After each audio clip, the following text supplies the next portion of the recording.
watching the So Smoking Gooder Show. Bam. What's going on, everyone? This is Carlos Calzada from Smoking Nose Barbecue, and you're watching the So Smoking Gooder Show. Throw 'em out. We need to get up. Somebody go buy corn I'll go dogs. buy another bite. I'm Josh Taylor, the corn dog. Hi, Josh Taylor. Hey, this is Josh Hale with Sure Shot Barbecue, and you're watching the So Smoking Gooder Show, the Corn Dog King.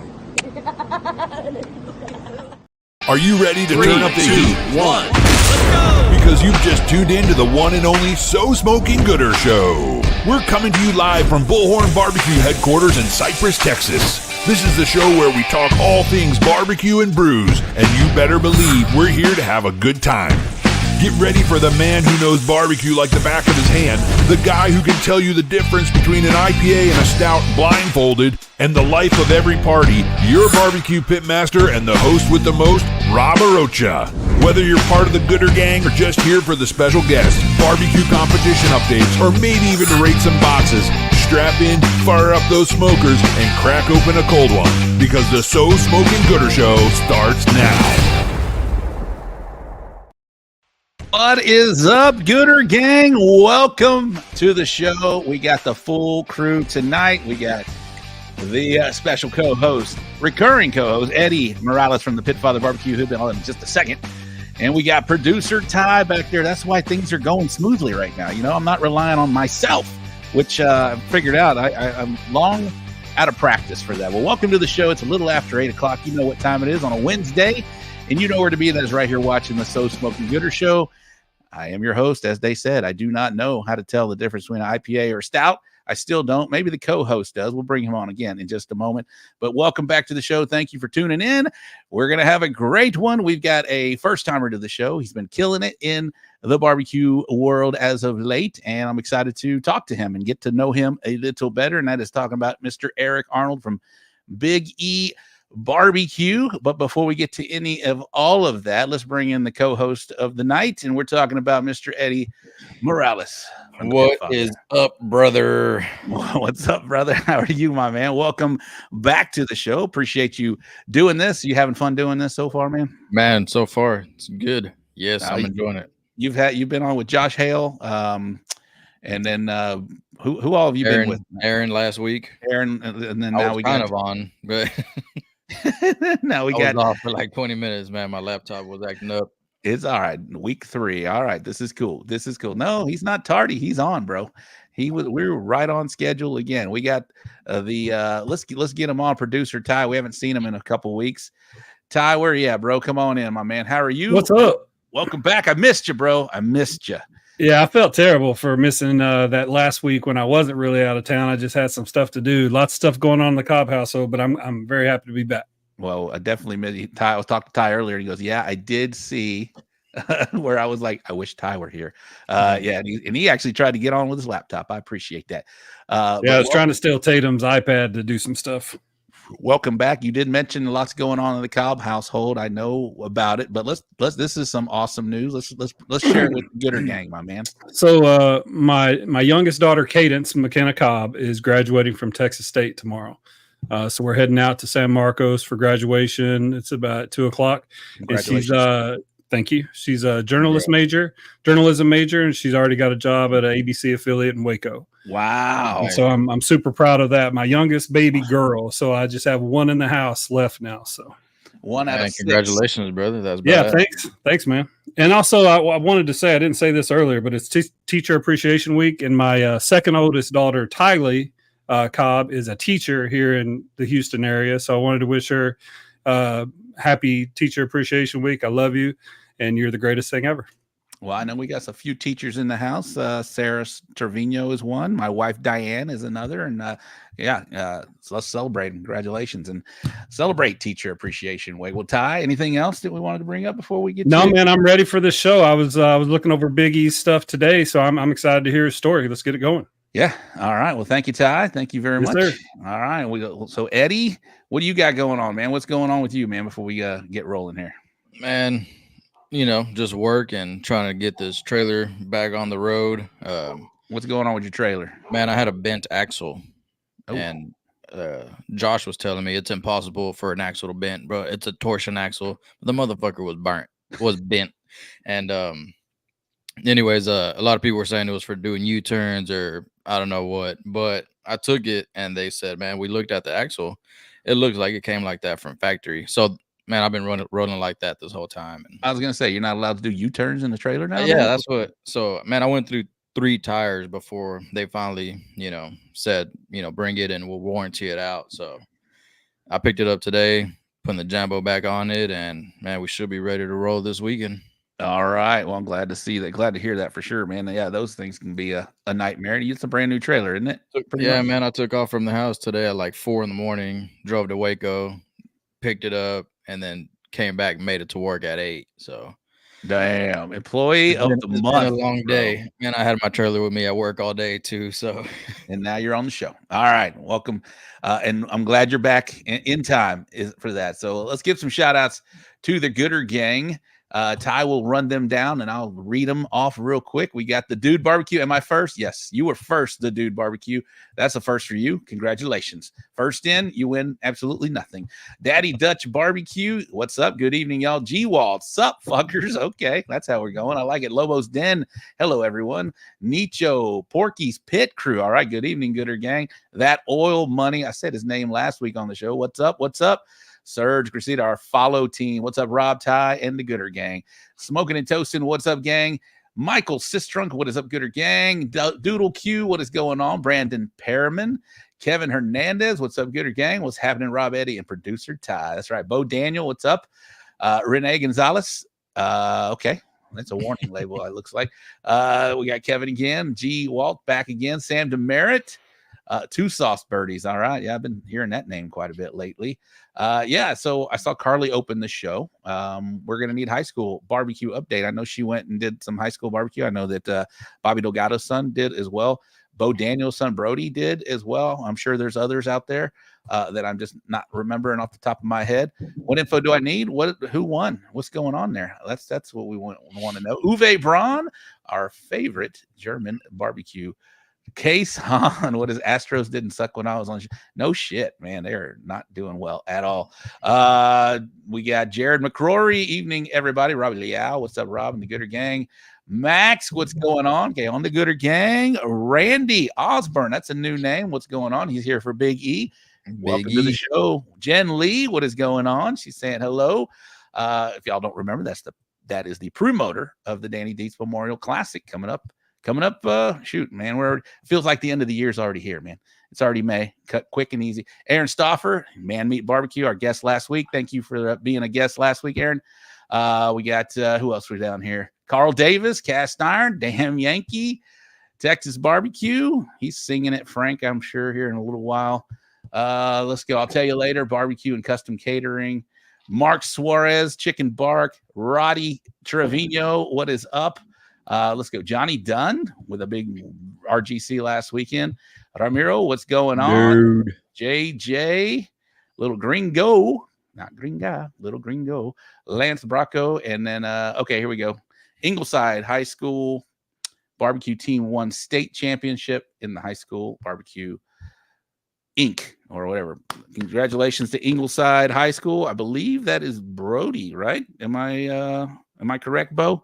So congratulations to your son, Brody, with Ingleside High School and the team over there. Congratulations. That's a big deal, man. High school barbecue is, man, I don't know how many teams do they have over there, Bo, because that looked like a big, huge event in a big venue. And I think they had like 93 is what Chuck and Vanessa said. So that, yeah, it's growing, definitely growing. Like, it just blew up, man. What do you think about that? That's pretty crazy, man. Man, that's awesome. That's good, Yeah, it's definitely gonna make the competition a little harder whenever they start getting older and come cook with us. I mean, Brody already does, Yeah, he does. I think Brody walked at the IBCA showdown this last year.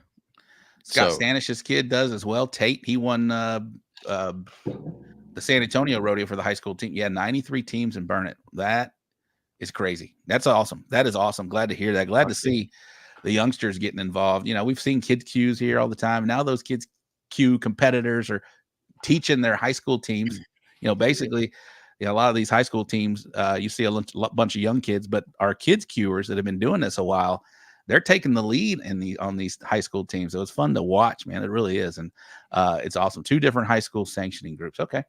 Very cool. Very cool. Well, congratulations to everybody involved in that. I did tell our guest we'll get him on about 8:15, and we're going to do that right after Ty plays a sponsor roll, and then we'll get our guest on for the evening, and we'll continue the show. So y'all stick around. Here we go.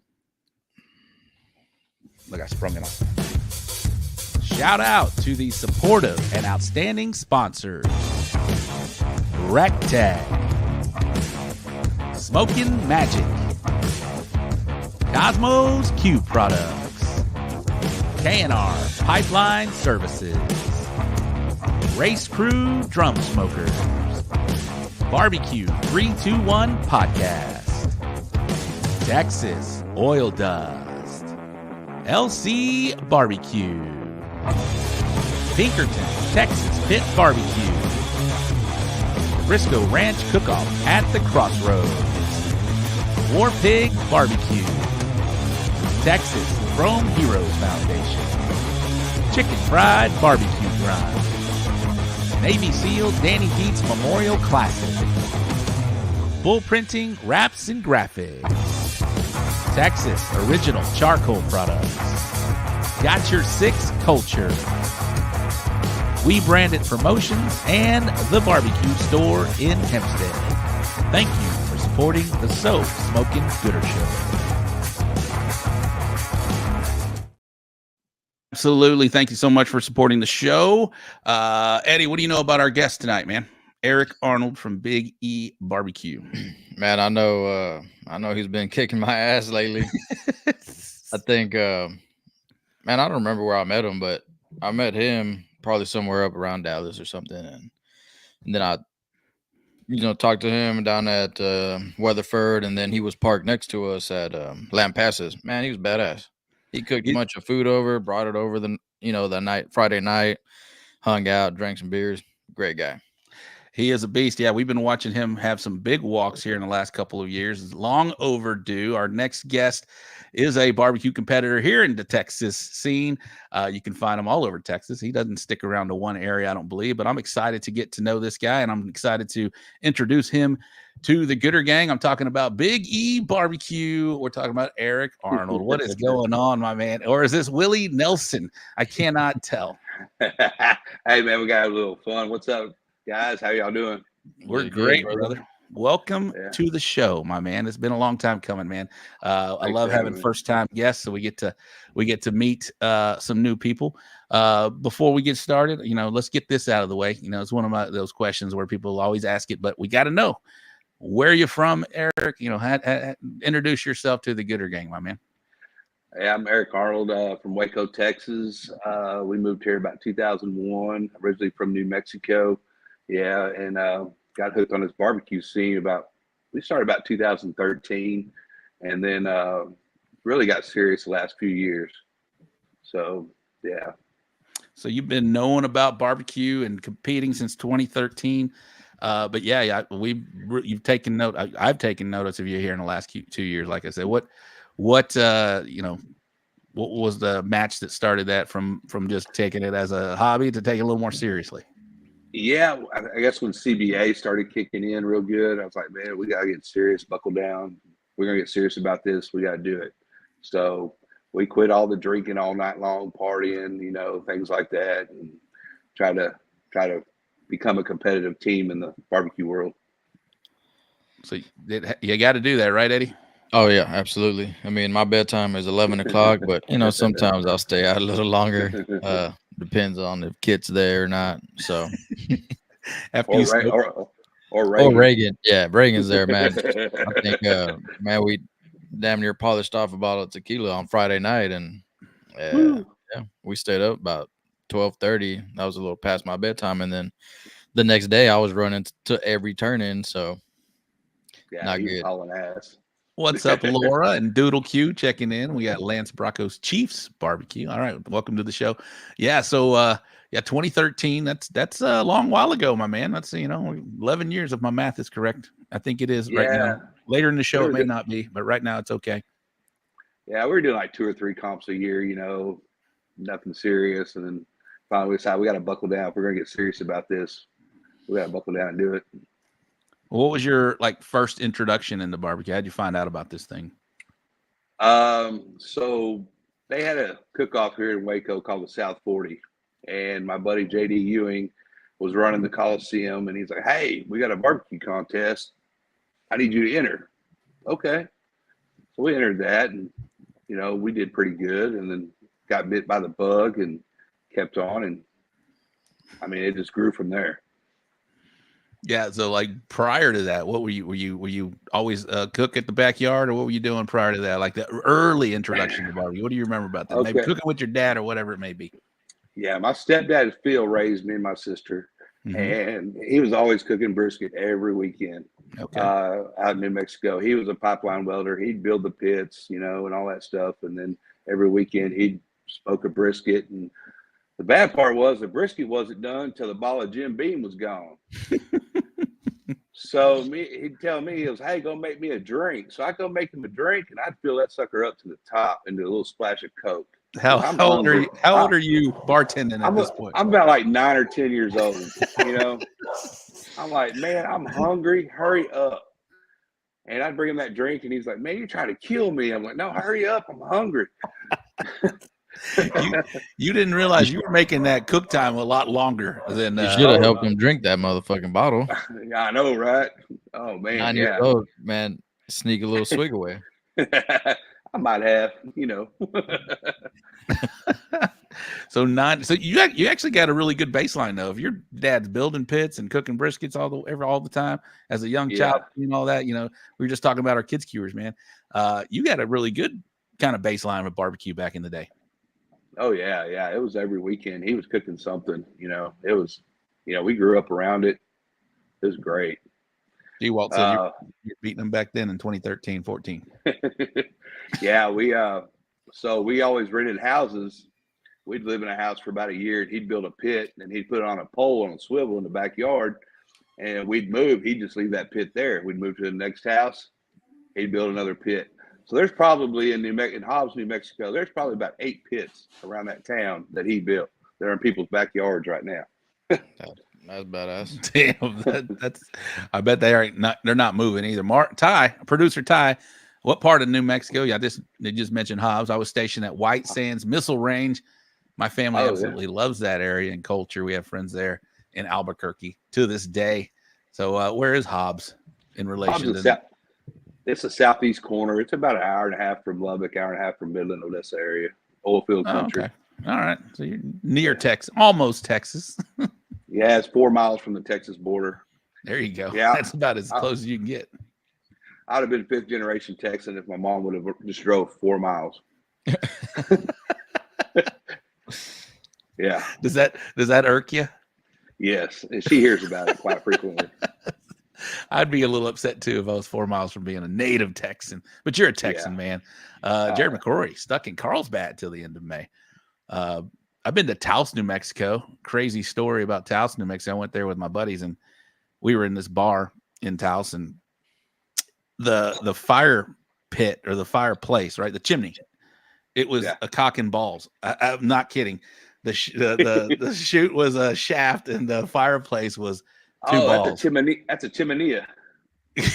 I don't know what it is, but I was like, "What the fuck is that? Is that what I think it is?" And it was. Yeah, it was a cock and balls fireplace, and I was like, "All right, we got to go. Time to get out of this place." But yeah, that was Taos, New Mexico. We were skiing up there. Did you take any pictures with it? No, I didn't take any pictures with it, bro. Should have though. It was back in the day. I was a little youngster back when I would, be brave enough and I could take a fall, so to go skiing.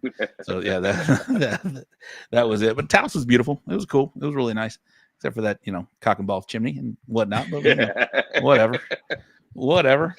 You got I've never been to New Mexico. So never been. To make my way down there. There you go. And go to Taos and check out that chimney. Yeah. So Eddie, you got anything for Mr. Eric real quick? Yeah, so your first big walk where you were like, okay, I think I can hang with these people, when was that and where was it? I want to say the Barnyard, that first place brisket call. It's pretty badass. 106 teams. This past Yeah. Okay, so recently. Yeah. That was a badass call, man. That was a badass call. Yeah. Yeah, because I mean everybody had already walked, and I think everybody was kind of like, man, who's it gonna be? You know, there's so many people left, and yeah, that was good. Congratulations on that one. Thank you. Yeah, it was one of the bigger cook-offs we've ever done. And I bombed the chicken, so we hit 12th in ribs and then bombed the chicken. Ended up 5th overall. So, but I got that going the right way now. I was about to say, let's get right to it. What's that chicken recipe? I might take that to my grave. Let's back up a little bit though, because I do want to talk about your recent success because you have been killing it, like I mentioned. Take this out. It's itching like hell. There. That look better. Shit, haircut. I wore that for Corby. He told me, "Did you get your hair done tonight?" I said, "Yeah, I did." Corby from Doodle Q. Wes Garrett, what is going on, my man? Old Doodle Q. They've got some great injection right now for sure. If you're not using that, Cockadoodle Q. Like you said, you started in 2013. Tell me your setup. And Eddie, I'll ask you the same question. What was your setup, your very first contest? Man, so my stepdad Phil, the last thing he built was a pit before he died. And this thing is oil field built. It ain't on a trailer.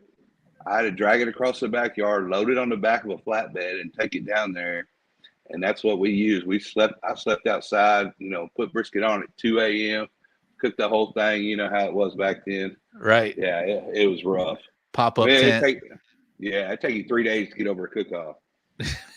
That thing would have been, how much did that thing weigh?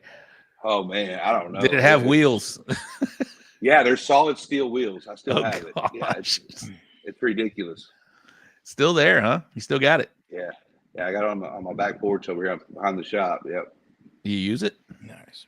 Man, I haven't cooked on it, and I need to fire that thing up. I thought about it the other day. I was like, man, I need to cook something on that thing. Just for him. Give it some love.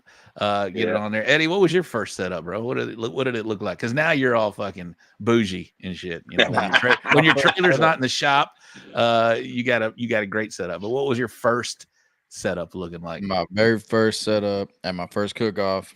I mean, it was pretty similar to his, but I had this cabinet, vertical, and it had a firebox on the side, but that motherfucker weighed like, man, 500 pounds.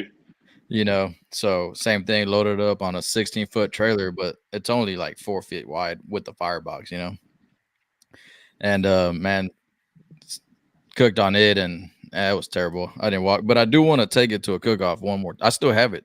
I want to take it to a cook-off and see what I can do on it now, Do it. Man, it's a really nice, man. It's a nice pit. It's heavy as hell though. But yeah, I think you got to cook on it in Springtown. I'll probably do that just for you. It'll give that extra smoke that everybody was asking for. That'd be kind of fun if you could like replicate one of your first cook-offs. My first cook-off, I had an Old Smoky and a Traeger, and that was it. That was just a Traeger and a pop-up, a Traeger, and an Old Smoky. No one cooked on pellet smokers back. This is 2012. I mean, you could, obviously, but it was just like frowned upon if you had a rolled in with a fucking pellet smoker. I'm cheating. It's like, bro, you ain't got to worry about me. Didn't get a call that first cook-off. That was in Hempstead, I believe. Yeah, it was in Hempstead, at the old fairgrounds over there, or Waller County Fairgrounds. But yes, that was my setup. Was it one Traeger and one Old Smoky?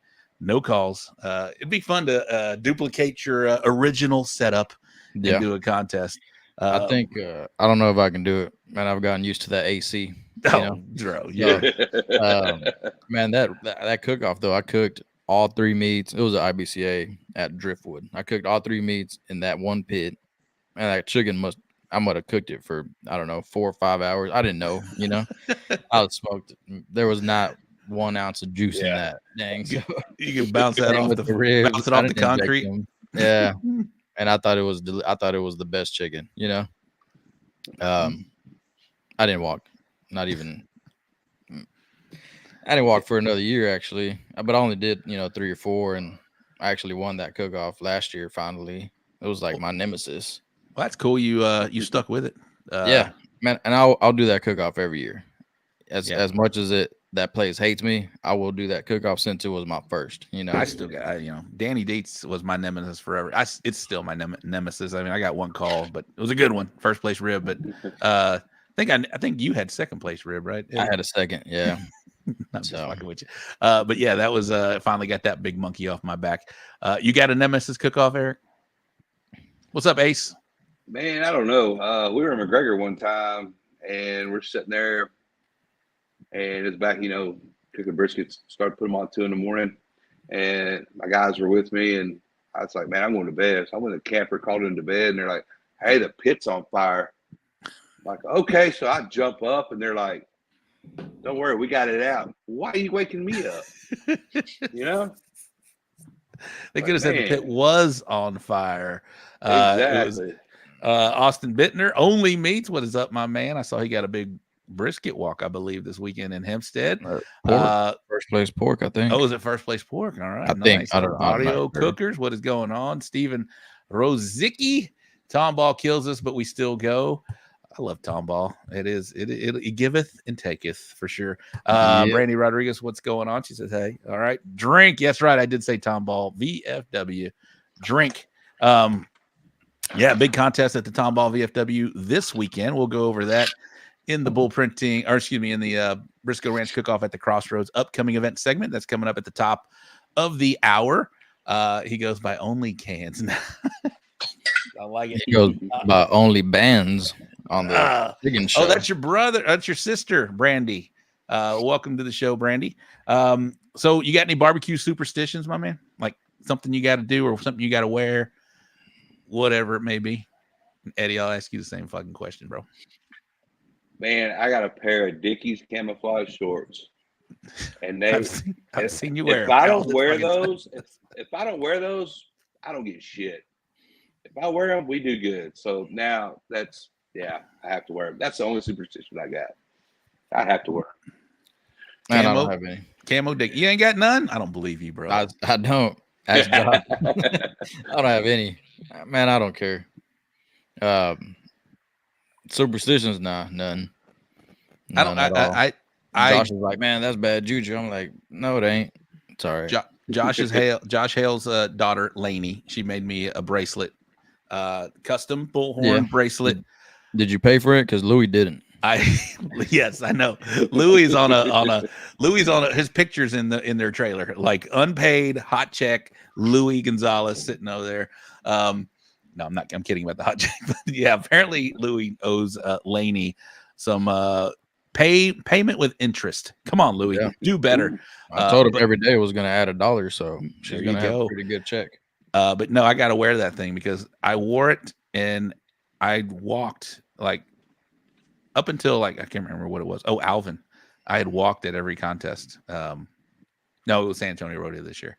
I'd walked at every contest and I had it from like last May up until January, and I'd walked at every contest and I lost it. I actually took a latex glove off and it came off. And so she had to make me another one. That one's doing well. Okay. I'm almost semi-retired. I'm not cooking as much this year, but I still have to wear that. And I feel, and if I don't have it, then, mentally, superstitions, man, if you're not in your full mental right mind, if something off and it's like, you can't find something, it throws you off. But, were you at Hold 'em and Hit 'em this year? I was last year. Last year I was. So Josh was, Josh sitting there with some brand new dudes on, and the chicken went by. He didn't walk. And then finally he's like, man, fuck these shoes. Throws them off. He's like, it's these damn shoes. They're giving me bad juju. Throws the shoes off. As soon as he does, I left my home. I was like, this fucking guy right here. What the hell? Everybody starts taking their shoes off, but it didn't work for everyone else. Josh, oh my God. If you're ever at a contest with Josh, and I know we've all three been there, but if you watch Josh at a contest, it's just stay away. Stay away. He's in his own little world, just waiting for that song to play. But I think superstitions are cool, man. We all have them. I think, except for Eddie. Come on, Eddie. Man, I'm trying to think. I don't think I have any. I don't. I guess just walking into Josh's trailer and taking something. Maybe that might be a new one. Justin West, president of Outlaw Barbecue Association. What's up? Sorry, been drinking. What's up, y'all? Don't apologize for drinking. We're all drinking on the show. That's what we do here. Tom Ball VFW drink. There's a contest this weekend. I'll keep saying that. If you guys are not signed up, there's still time to register for that one. I saw Laura Caldwell in the comments. She is the event rep for that event. She will be there as well. My wife happens to be doing an event rep, being the event rep in Somerset. So that's where it's Mother's Day weekend. I got to follow her.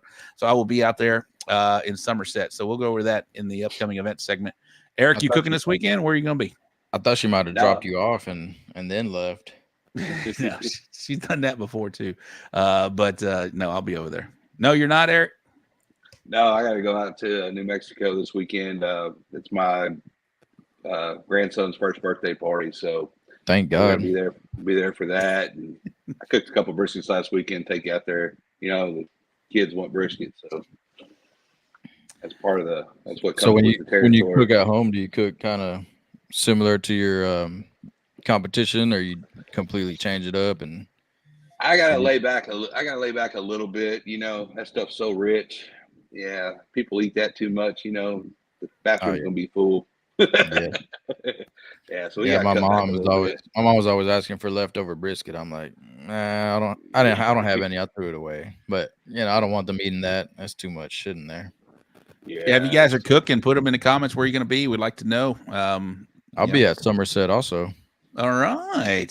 So, maybe we can do a show out there, Eddie. Yeah, let's do it. Let's do it. Big Surge going for that big money. Fort Stockton. He's going out to Stockton. Stockton's got that wasn't it. No, this was literally and the chimney had veins on it. I mean, it was literally a cock and balls chimney. That was not it. And that was wild. We were like, let's get the fuck out of here. It's time to go. It is time to go. You may have ended up on the other side of town than you were supposed to be if there was a cock and ball chimenea. Taos, New Mexico.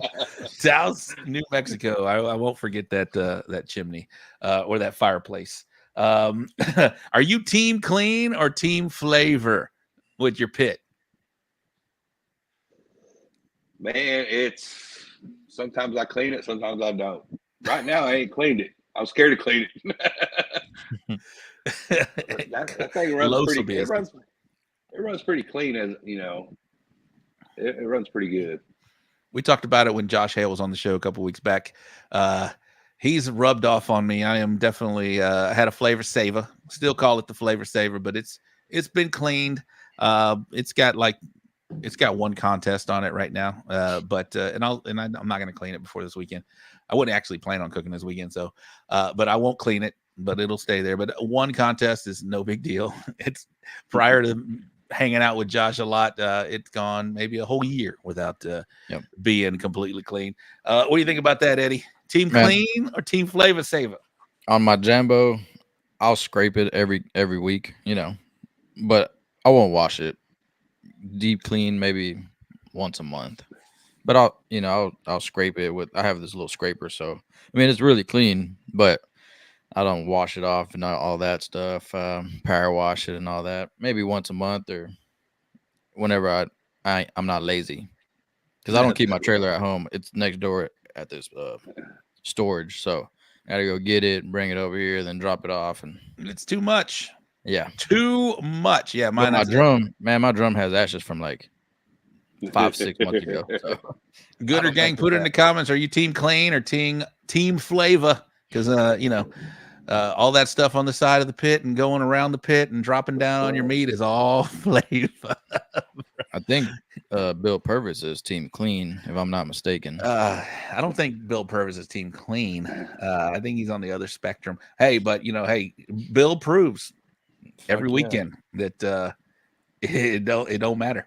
It don't matter. Josh proves it all as well. They're both kicking ass. So you got both ends of the spectrum. Josh's drums are very clean. Bill's are not so very clean. But thanks to Josh Hale. Josh Hale's rubbed off on a lot of guys. Yeah. So I don't know if it's helping or hurting or doing anything. We run that reverse flow on that plate. You got to scrape that plate every now and then because it gets that burnt stuff on there, and you don't want that. you don't want that flavor in the meat. So yeah, I'll scrape it about every 2 contests. That's about it. Gooder Gang's typing coming in right now. Justin said team clean but not too clean. Doodle Q all flavor. Lobo's Den with a big GC this past weekend clean that thing. 50-50 from Lance.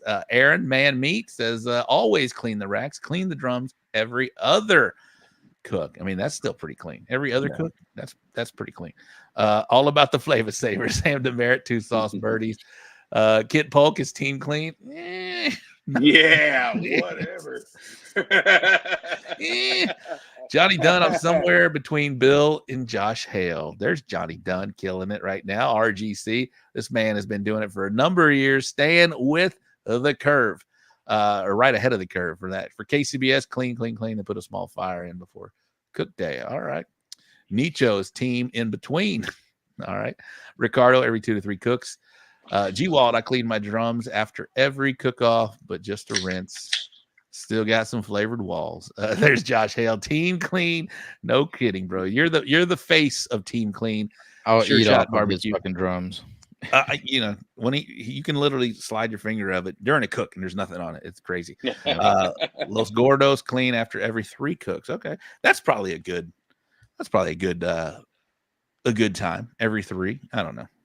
All right, yeah, that was a question that I had for you, Eric. So let's talk about some recent success. You said your biggest walk was that big brisket call at Weatherford, which is huge. You know, you had 100+ teams out there. Everybody was there, and that we all know that was going after that big money. Shout out to Weatherford and the Barnyard Cook-Off. Who won that cook-off anyway? My man Eddy Morales won that cook-off. Congratulations. Good job, Eddie. Good job, Carlos, for reserving. Yeah, I saw Carlos said thank you for bombing that chicken because he reserved that weekend. But no, we've been seeing you kill it recently. You said you from 2013 till 2020 you were not taking it as serious, but yeah, we weren't doing nothing. So and then I took Bill Breeden's class, and that opened my eyes up a bunch, And I think you were there running audio and video for him that first class. And that really made a difference. Play the clip. Play the clip, golly. If he's not watching, he'll be saying that. Play the clip. He's Phil's a legend now. He's consistent. He's been very consistent for the last 4 years. I remember the first time I saw Phil I saw him walking pretty often was at the IBCA showdown in Kingsville, and he walked all 3, and I was like, who the fuck is this guy? And he walked there and Reed and Reed on his shoulder, and shit. Ever since then it was like Lucky Charms. Then it's LC. Oh my god! Ever since he moved to Bandera and met Kit Polk, his game just fucking took off. What do they do over there? I'm moving to Bandera too. Shit. I'm just kidding. Phil took all his talents and moved to Bandera, and he's been, Phil's a monster, man. And I always say it on the show, always lurking, Phil Breeden.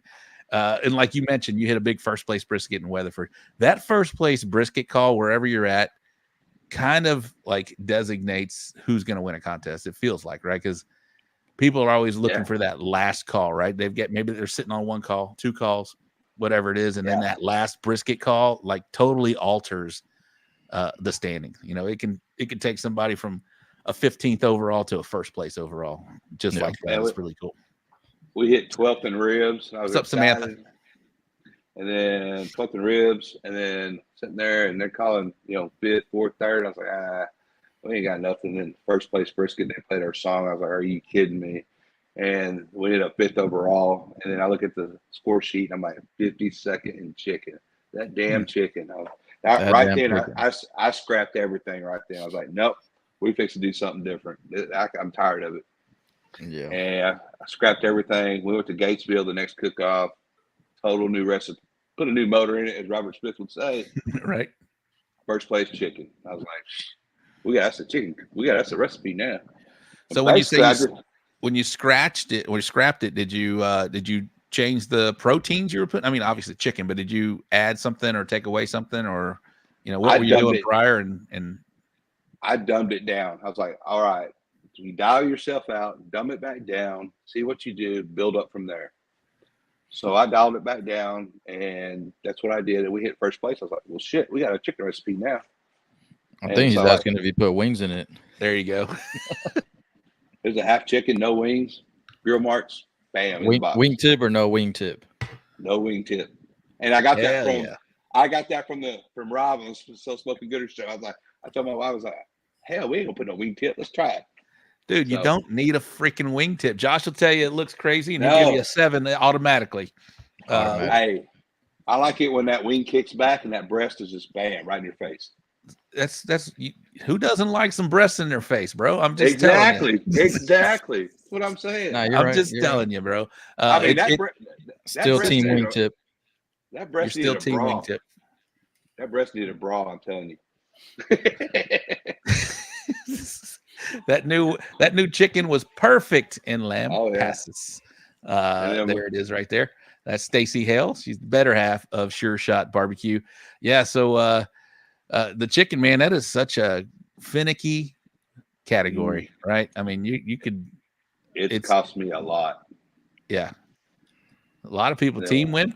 There's first place in Arlington, team wingtip. My last cook-off, I had a perfect score in chicken, no wingtip. So you can win either way. I don't know that it matters, but to me, it just presents. Y'all heard me say it all the time. It just presents well, and that's the only reason that I cut that bitch off. Gone. Yeah. Eddie, I your brought team that wingtip. Are you still running halves, Eddie? Well, I'm not team wing tip, but most of the time, if it's not on there, I don't care. But man, I'm not gonna cut it off. Man, I didn't run halves in I didn't run a half in lamp passes. And He did good too. I told you last week, I was gonna change it up and try to turn something different in, and I turned in some legs, and I walked fourth. So that was my first walk since Colleen in chicken or Temple. It was like November or something like that. So that was good. Damn, Finally you were hurting in I chicken. was on a like little a 5 or 6 month, yeah. Mm. And Yeah. I almost missed turning with that one too. No big deal. He was running, boy. I was like, damn. I might have lost I'm 2 pounds that day. I was coming back. I thought we were late, and I look up and Eddie's hauling ass. I was like, oh damn! I thought we were late, and they're getting close. Eddie, you wear jeans and boots, don't you, during a cook-off? Man, I've been wearing shorts. I bought some shorts. I bought my first pair of shorts last year. Actually, I hate shorts. Are they camouflage Dickies? Nah, they're. Man, I'm gonna give me some camouflage Dickies now, though. Do I need you to? Do I need to send you some? tomorrow? Do I need to send- No. I'll just wear my wife's in that case, Rob.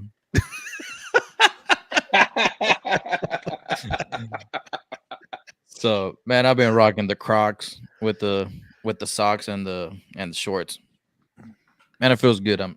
Crocs and socks. Crocs with socks, man. Because if not, I don't know. I just feel like you get all sweaty when it's Hey, hot. man, it's a special person to rock the Crocs with socks. I mean, little gringo asked a question for you, Eddie. How many legs did you put in the box? I think 6. I did 6 legs, and then I did like 5 wings or something like that.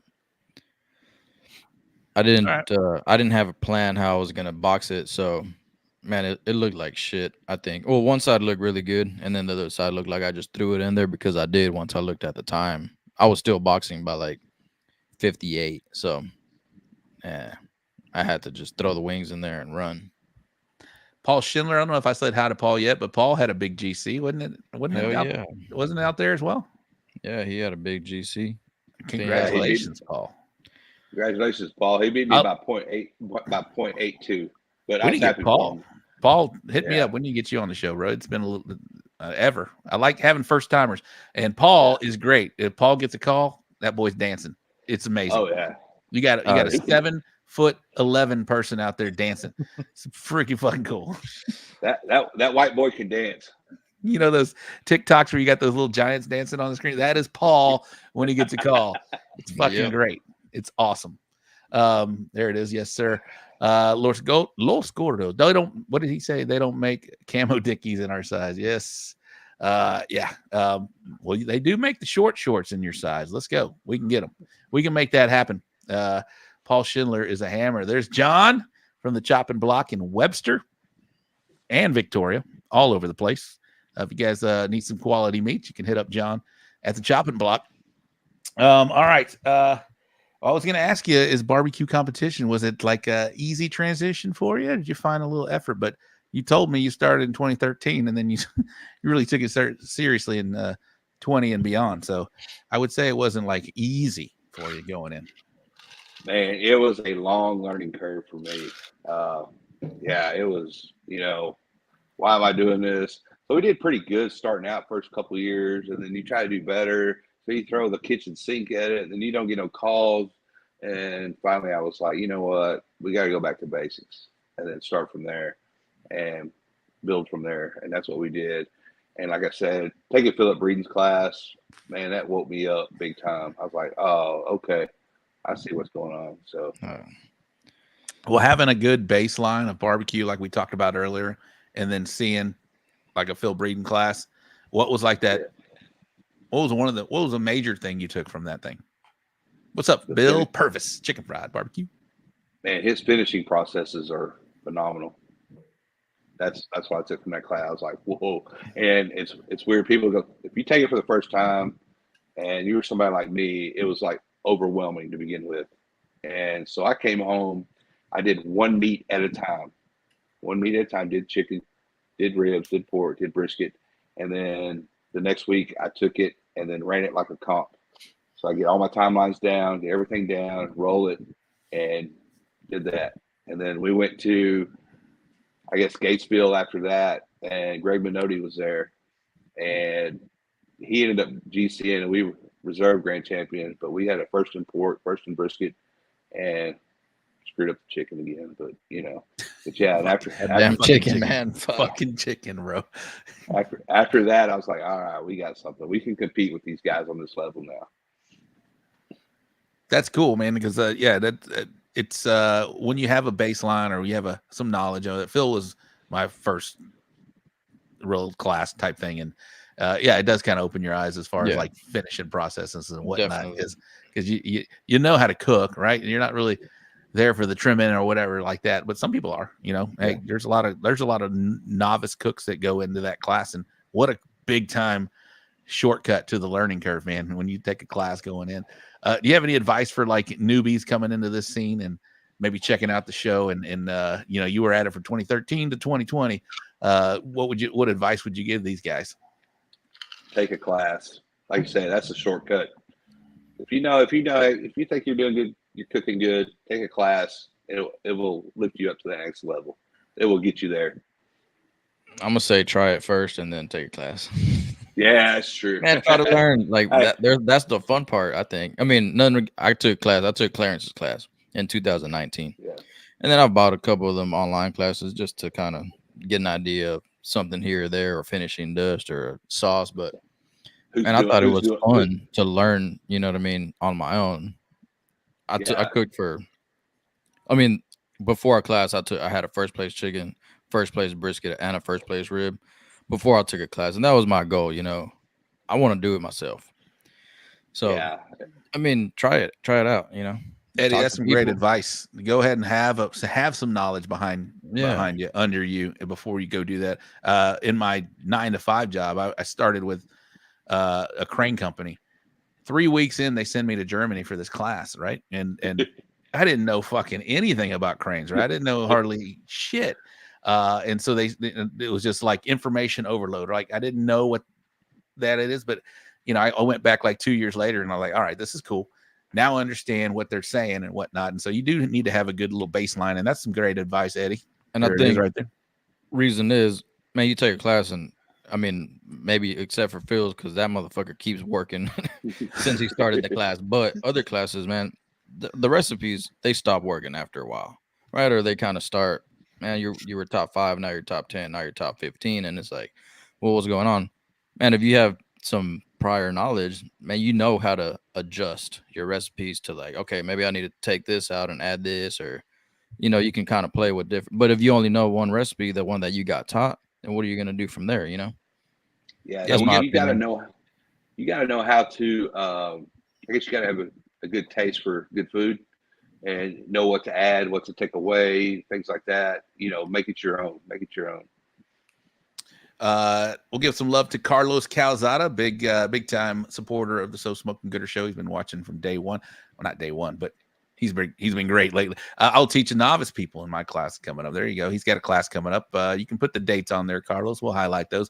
Nicho, I took Phil's class and took first in chicken the following week at a backyard barbecue comp with 43 teams. Opened my eyes to technique. Absolutely. Johnny Dunn raises, he reiterate what I say. You will understand the class much better once you get some hands-on experience. 100%.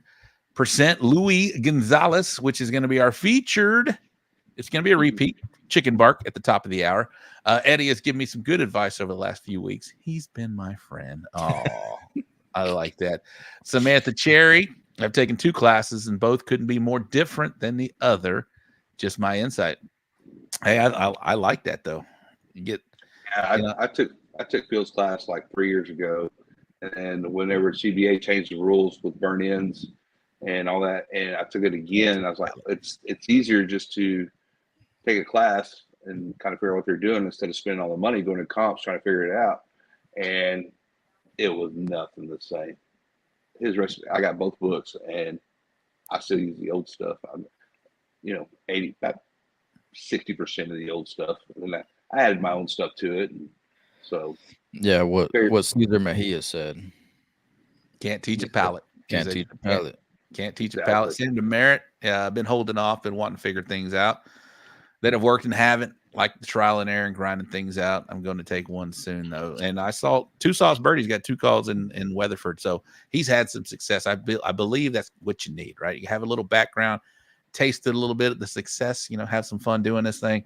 And then learn from a class. You'll be able to apply it a lot more, like Johnny reiterated. Kevin Hernandez, he also has a class coming up 6/15, June 15th, 2024. So lots of great classes, opportunities, just knowledge avenues for you guys right now to go out there and learn and learn some different techniques. Like Samantha said, she took 2. They were both completely different. I like that. There's all, we all do different things to get to the same place and walk and do everything. So there's a lot of different techniques, tricks, tips, all of that you can learn from different people. So take more, who was it? Kelly Curtis, famously Texas legend. I will say Kelly Curtis. That's a bad motherfucker right there. Yeah. I don't know this for sure. Somebody can back me up here, but I've heard he's taken every class that was available to him. And it's just knowledge, right? You build knowledge and form your own little recipes or path, man. That's what's up, Anthony Katea? What's going on? There's Chase. All right. John says Kevin's the beast. Yes, he is. Number 1 in CBA last year. Yep. So, all right. Checking it, those 2013 moments to 20, you were seeing a lot of people out on the scene. Were there some people that you looked up to or you wanted to beat? That's a cool thing when people want to beat you. It's a compliment, in my opinion. When people want to beat your ass at a comp, or I beat you a couple weeks back, I was like, good for you. But it's still a compliment, right? Were there people that you were looking up to and just kind of, whatever it was you saw on the barbecue scene? Back then, I was kind of like scatterbrained. I've seen Phil hit a couple times. I really didn't know who he was, and then there was local guys. There's a lot of local people that were hitting, and I was, crazy. And then I was just like, man, these guys, what are they doing? Because you think, man, if my shit was good, what the hell does their stuff taste like? And that's what was back then throwing us off. But yeah, we got to figure it out now. Awesome. You definitely have it figured out now. Carlos says his dates are at his house. It's a trap. Ladies, don't go alone. don't go alone. June 1st and 2nd, 2024. Brooks Drum Raffle, Cook's Choices, and pool. Yeah, he does have a pool back there. It's pretty cool. He's got a nice house. I'm kidding. Y'all go check out Carlos's his class is right there, and he says, "Thank you so much, bro." Yeah, absolutely, bro. Kevin, you too, man. Go. Trimming is the hardest. Yeah, Now you can find some good trimming videos on YouTube, like really good trimming videos. At the Pitfather? No, not yet. Not yet. I thought you Not posted yet. it. Yeah, no. I'm saying if you go on YouTube, man, you can find some great trimming videos. I got one coming. I got a couple coming. I only have like 40 subscribers, so 40 people gonna learn how to trim something. That's the thing. It's an exclusive class. Exclusive. You got a 40 person class. Yeah, you can learn stuff and watching this show. We say it all the time. Shut up and listen, man. You will learn. You'll pick up some trips. Aaron Leslie, Paul Whitaker, Serge had a great bag to box show. That was about 4 shows ago. That was awesome. We took a chicken from a cryo bag to a turn in box in 2.5 hours. It was pretty great. It was a great show.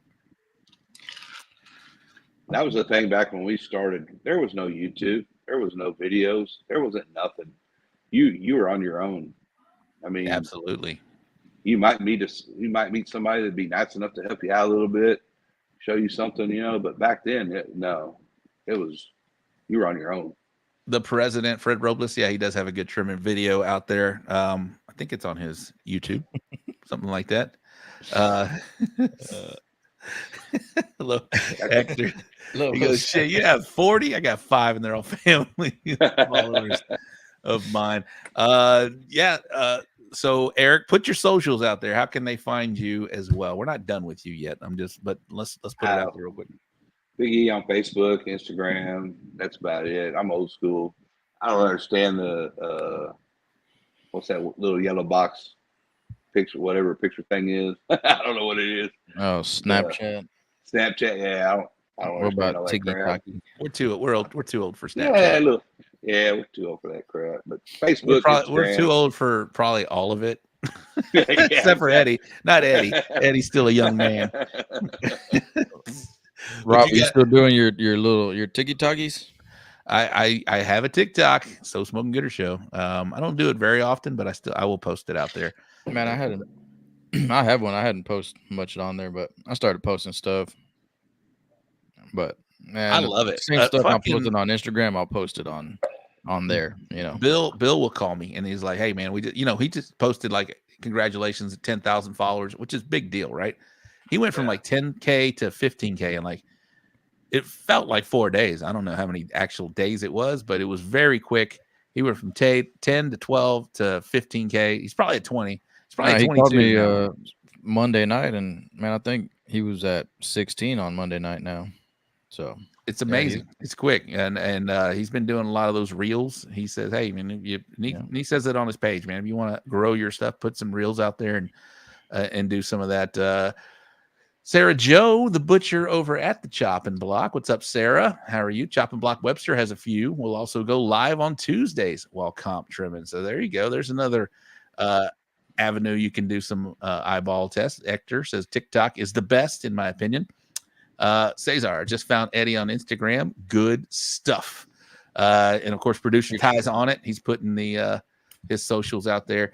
Kyle Kirk, Doodle Q Competition Barbecue. Sometimes I guess that's on. I guess you can find them on the socials. Okay, guys. So we are going to come back with Eric. We're not done. I told you at the top of the hour what we're going to do. We're going to do the bull printing wraps and graphics wrap up recap and highlight some of the winners from the past weekend. We're going to do the Briscoe Ranch cook-off at the Crossroads upcoming event segment. If you have not sent in some boxes, we'll get Eric and his opinion on some of these boxes. Y'all already know about Eddie and our opinions on some of these things, but let's get some new eyes on some of these boxes. You can send them to my personal, don't send them to the So Smoking Gooder Show page. I can't download them for whatever reason. I don't understand it. Send them to my personal page, Robert Rocha. But more importantly, Martin Ty Cobb, and I think Ty will put his information down there. Send them to Ty because he can get them up there a lot quicker than I will be able to. So send in your boxes. We'd love to see some rate my boxes, and we'll get Eric's opinion on some of these. And of course, we get Eddie here. There's it right there. You can send them to Martin Ty Cobb right there. and we'll get those boxes up on there. So we're going to drop Eddie down. We're going to drop Eric down. You guys go kick the tires, and we'll be back with you here in just a moment. Ty's going to play a little background music, set the mood. Heard he got my mood light working right above me. And we're going to start with the bull printing. Right there. We're going to start with the bull printing wraps and graphic wrap-up recap. These are going to be highlighting some of the winners from this past weekend. All right, over in the Champions Barbecue Alliance, Cookers annual barbecue cook-off, and I think that has to do with fishing, not anything else. Grand champion, there it is, Hector Sinega. Lobo's Den Barbecue, congratulations. RGC was Angel, is it Fraga? From Bebo's Brisket. And over in Alvin at the VFW Barbecue Cook-Off, grand champion Sean Moore, chasing more smoke. The RGC, James Ledbetter, congratulations with Brothers Keepers Barbecue. And we got Lots Stock and Barrows Barbecue in San Antonio. You guys know these guys' names. We got the grand champion, Mr. Phil Breeden from LC Barbecue. Let's see if Ty's. I'm Phil Breeden, owner and founder of LC Barbecue, and you're watching the So Smoking Good Show.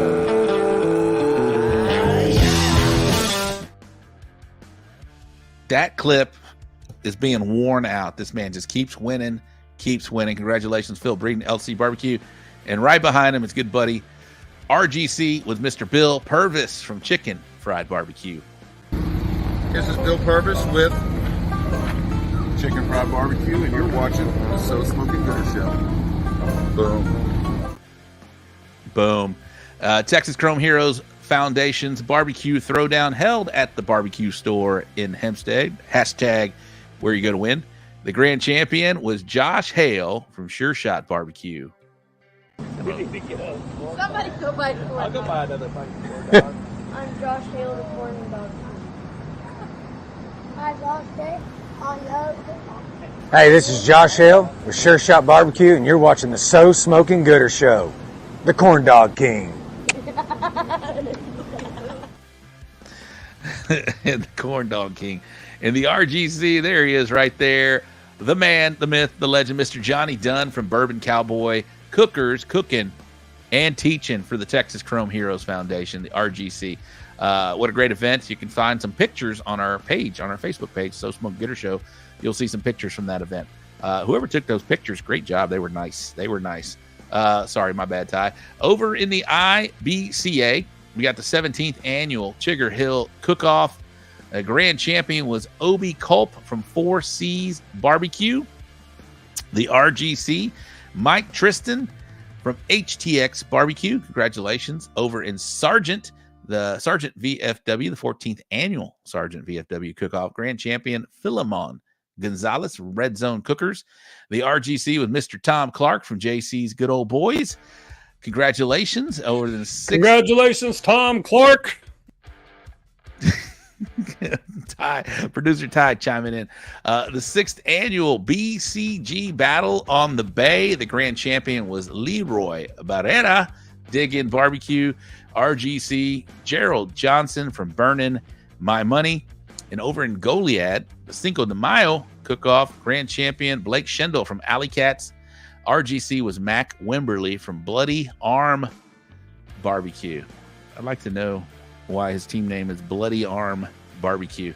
And over in the Outlaw Barbecue Association case, pew, pew, pew, pew, pew. There, cooking for K9s, grand champion Timmy Esch from Tiny E Barbecue. RGC was Brian Irby from Big B Barbecue. Over in Lone Star, hold on. Never mind. Lone Star did not have anything posted when I created this on Tuesday. So sorry. If you guys know who won those, y'all can put them in the comments. We'll go one more. There's one more page over in the KCBS Hog Wild Barbecue and Family Fest. Grand champion was Smoke This Barbecue in Missouri. RGC was Glamping Grillers. And I'll give a special shout out to the 3rd place finisher, Mr. Wes Garrett from Piglitically Incorrect. He's the producer over at the Chicken Fried Show. All right, that's the bull printing, wraps, and graphics wrap-up recap. you need some banners, prints, signs, wraps, whatever it is, you can hit up Bull Printing Wraps and Graphics. They got you. There he is. Wes is still watching. You the man. No, you the man, Wes. Congratulations on that big time finish. There was some big time KCBS cooks out there where you were. All right. Let's go with the. Here we go. Sorry, Ty. I just put it up there. We're talking about the Briscoe Ranch Cook-Off at the Crossroads. That's going to be December 13th and 14th, 2024 in Uvalde, Texas. You guys know about this one. What a great event. Great venue. Concrete everywhere. Friday night food, dinner, and show. And then, of course, the big time event on Saturday. 170 plus teams were there last year. Wade Carpenter and his crew do an amazing job out there. So if that's something you definitely put on your calendar, it is definitely if you walk there, you feel really proud. It's a big time event. All right. This weekend in the Champions Barbecue Alliance, we already talked about it. It's a state championship over in Tomball, Texas at the Tomball VFW drink. We got our heroes wear combat boots. Again, state championships. Ty, go ahead. Do you mind if I say something about this? Of course not. So with the Tomball VFW, Candy Baines is the promoter for Our Heroes Wear Combat Boots. She's been doing this for a lot of years. Everybody knows her. Everybody knows how much she loves the barbecue game. But what people may not know is the heart that she has for soldiers. So as you know, the grand champion, reserve champion, they get the boots, the bronze boots from, it's from different people, but I don't know who it's from this year. But anyway, she does a great show. It benefits all the systems that they have to do every year, all the programs that they have to fund. So this goes directly back to the VFW Auxiliary and the VFW to help the veterans and all the things that they do throughout the year. So if you have a chance, get out there, support the veterans, support Candy Baines and our Heroes Wear Combat Boots. Hey, whose boot was that I was just showcasing? That was my boot right there. I think boot. I think I wore that one back. That was an actual boot that I wore when I was deployed one of my 7 times. So I mean, it's a cool ass thing. Candy did my original airborne combat boots or airborne boots from airborne after I got airborne qualified. She bronzed a pair of boots for me. So I really appreciate Candy Baines, best promoter in the CBA. So I really appreciate it and come out and support that. I've told you many times that is one of my cherished barbecue awards right there is Ty Cobb's actual boot worn in combat right here. It is these are the grand champion trophies and the RGC. There's 2 of them, right? Josh Hale and I finished 1 and 2 last year. This was awesome, man. It's got tags. It shows the dog tags have the event and the date. It's pretty freaking cool, man. Yeah, very, very special event. Yeah. Sorry, I have to miss it this year. I'm going to be traveling with my wife to Somerset. It is Mother's Day weekend, and she is the event rep out there. So I will be out there. Do what you got to do for sure. I got to do what I got to do. All right. Thanks for chiming in there, Ty. And another producer, he says, first rate producer right there. You hold in a class, Ty. There's a producer of the Chicken Fried show, Wes Garrett. All right. Fire in the Hole, American Legion contest, post 443 in Somerset, Texas. That's where I'll be. Richard Reeves Memorial Contest in Fort Stockton, $20,000 out there in Fort Stockton, Texas. That is also a state championship. And then in Alamo, Texas, City of Alamo Watermelon Festival, also a state championship in Alamo, Texas. All right, let's go turn the page, Ty. We'll go to the IBCA. We got the Boss Brews and Barbecue Cook-Off. This is pretty cool. This is in Leslie, Michigan. So they are going out of Texas. I know they've done it before, I believe. They haven't done it in a while. So Leslie, Michigan, you can find an IBCA contest. So if you guys are watching from out of state and y'all are near that one, go check out some Texas-style barbecue cook-offs. IBCA is going to be in Leslie, Michigan, Boss Brews and Barbecue. All right, in Madisonville, Texas, a state championship, the Madisonville Sidewalk Cattlemen's Cook-Off. In Madisonville, we got supporting veterans barbecue cook-off in El Paso, Texas, and we got the Yagas Wild Game Barbecue. I've always wanted to cook this one. This is in Galveston. This looks like a really fun time. That's going to be in Galveston this weekend, the Yagas Wild Game Barbecue Cook-Off. All right, and over in Outlaw, we got another state championship. Outlaw does a great job with putting a lot of state championships on their calendar. Got the Butterfield Stage Days in Bridgeport, Texas. again, state championship. I did not see anything on the calendar in Lone Star. And we got, is that it, Ty? I think for that. Yeah, that was it. All right, that's the Briscoe Ranch Cook-Off at the Crossroads, sponsored by the Uvalde Cook-Off right there, December 13th and 14th. Sign up for that one. All right, now I'm going to go kick the tires while we play the latest, not the latest. I've shown this one before, but this is the ChickN Bark from Mark Suarez and Roy Austin from ChickN Bark. This is going to be featuring Louis Gonzalez. Ty, if you can play that, I'll remove myself and you can play that one, and I will go kick.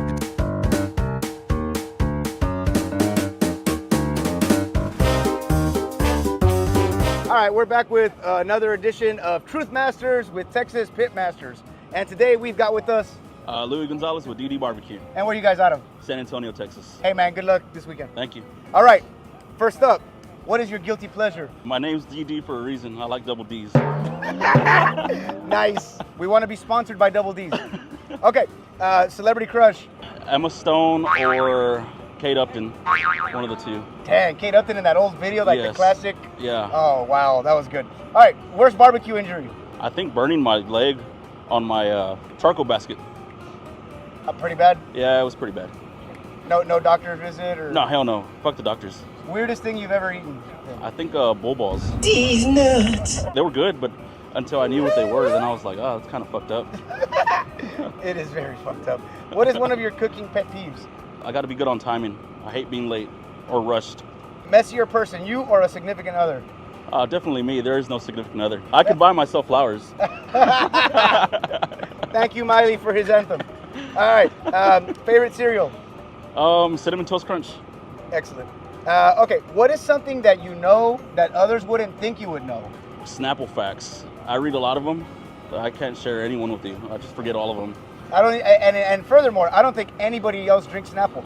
All right, next up, hit me with the first movie quote that comes to your mind. They cut me off from eating all sorts of foods that shape like dicks. You know which foods are shaped like dicks? The best kinds. I don't know. That's really messed up.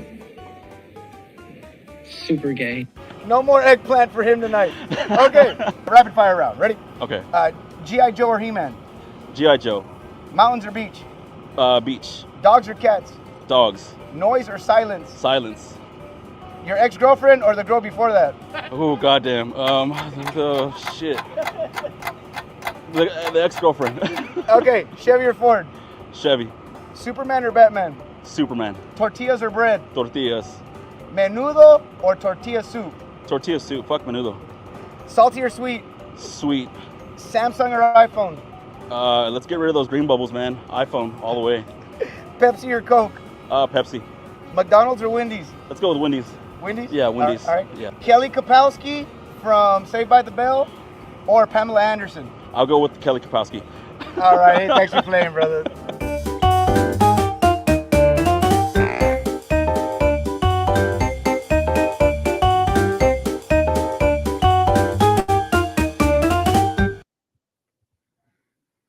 Yes, shout out to Roy Austin and Mark Suarez with ChickN Bark for providing some fun entertainment for the show. We'll get a new one on next week. Mark and Roy are out of town, so they said, play one and I already sent you. I said, okay, assholes, I will do it. It's awesome. Okay, so let's bring in our co-host real quick, and then we'll bring our guest in just a minute. Eddie. What up? How you like that break? Was it nice? You feeling good? Yeah, it was. Man, I ate like half a bag of hot Cheetos. So well, next week you're doing the rundown of what? Off of the sheets that I sent you. Like, okay. Boom. Yeah, I'll do that. All right, I think you can handle it. We're gonna throw you the fire. See how you do, bro. Let's do it next week. I'll set it up to you. I'll even send it to you early. Send it to you early. Send it early, brother. What's up, brother? We'll send it to you early, and we'll get it on. All right. So, if you have not sent some rate my boxes, Ty, are you there? Did you get some? Did anybody send them to you? Yeah, I'm getting them uploaded real quick. All right. Whoever sent them to me, send them to Ty. That includes somebody on screen as well. I already sent them. Okay, good. All right, good. Because it didn't come through. One of them didn't. So just send them to Ty. It should work better. The first one you sent me did not come through. A fantasy barbecue. We haven't touched on that. We haven't talked about that since last week, but it's still in play, little gringo. We're definitely doing some fantasy barbecue. We're going to set up leagues. Eddie and I are going to see each other this weekend. We're definitely going to touch on that.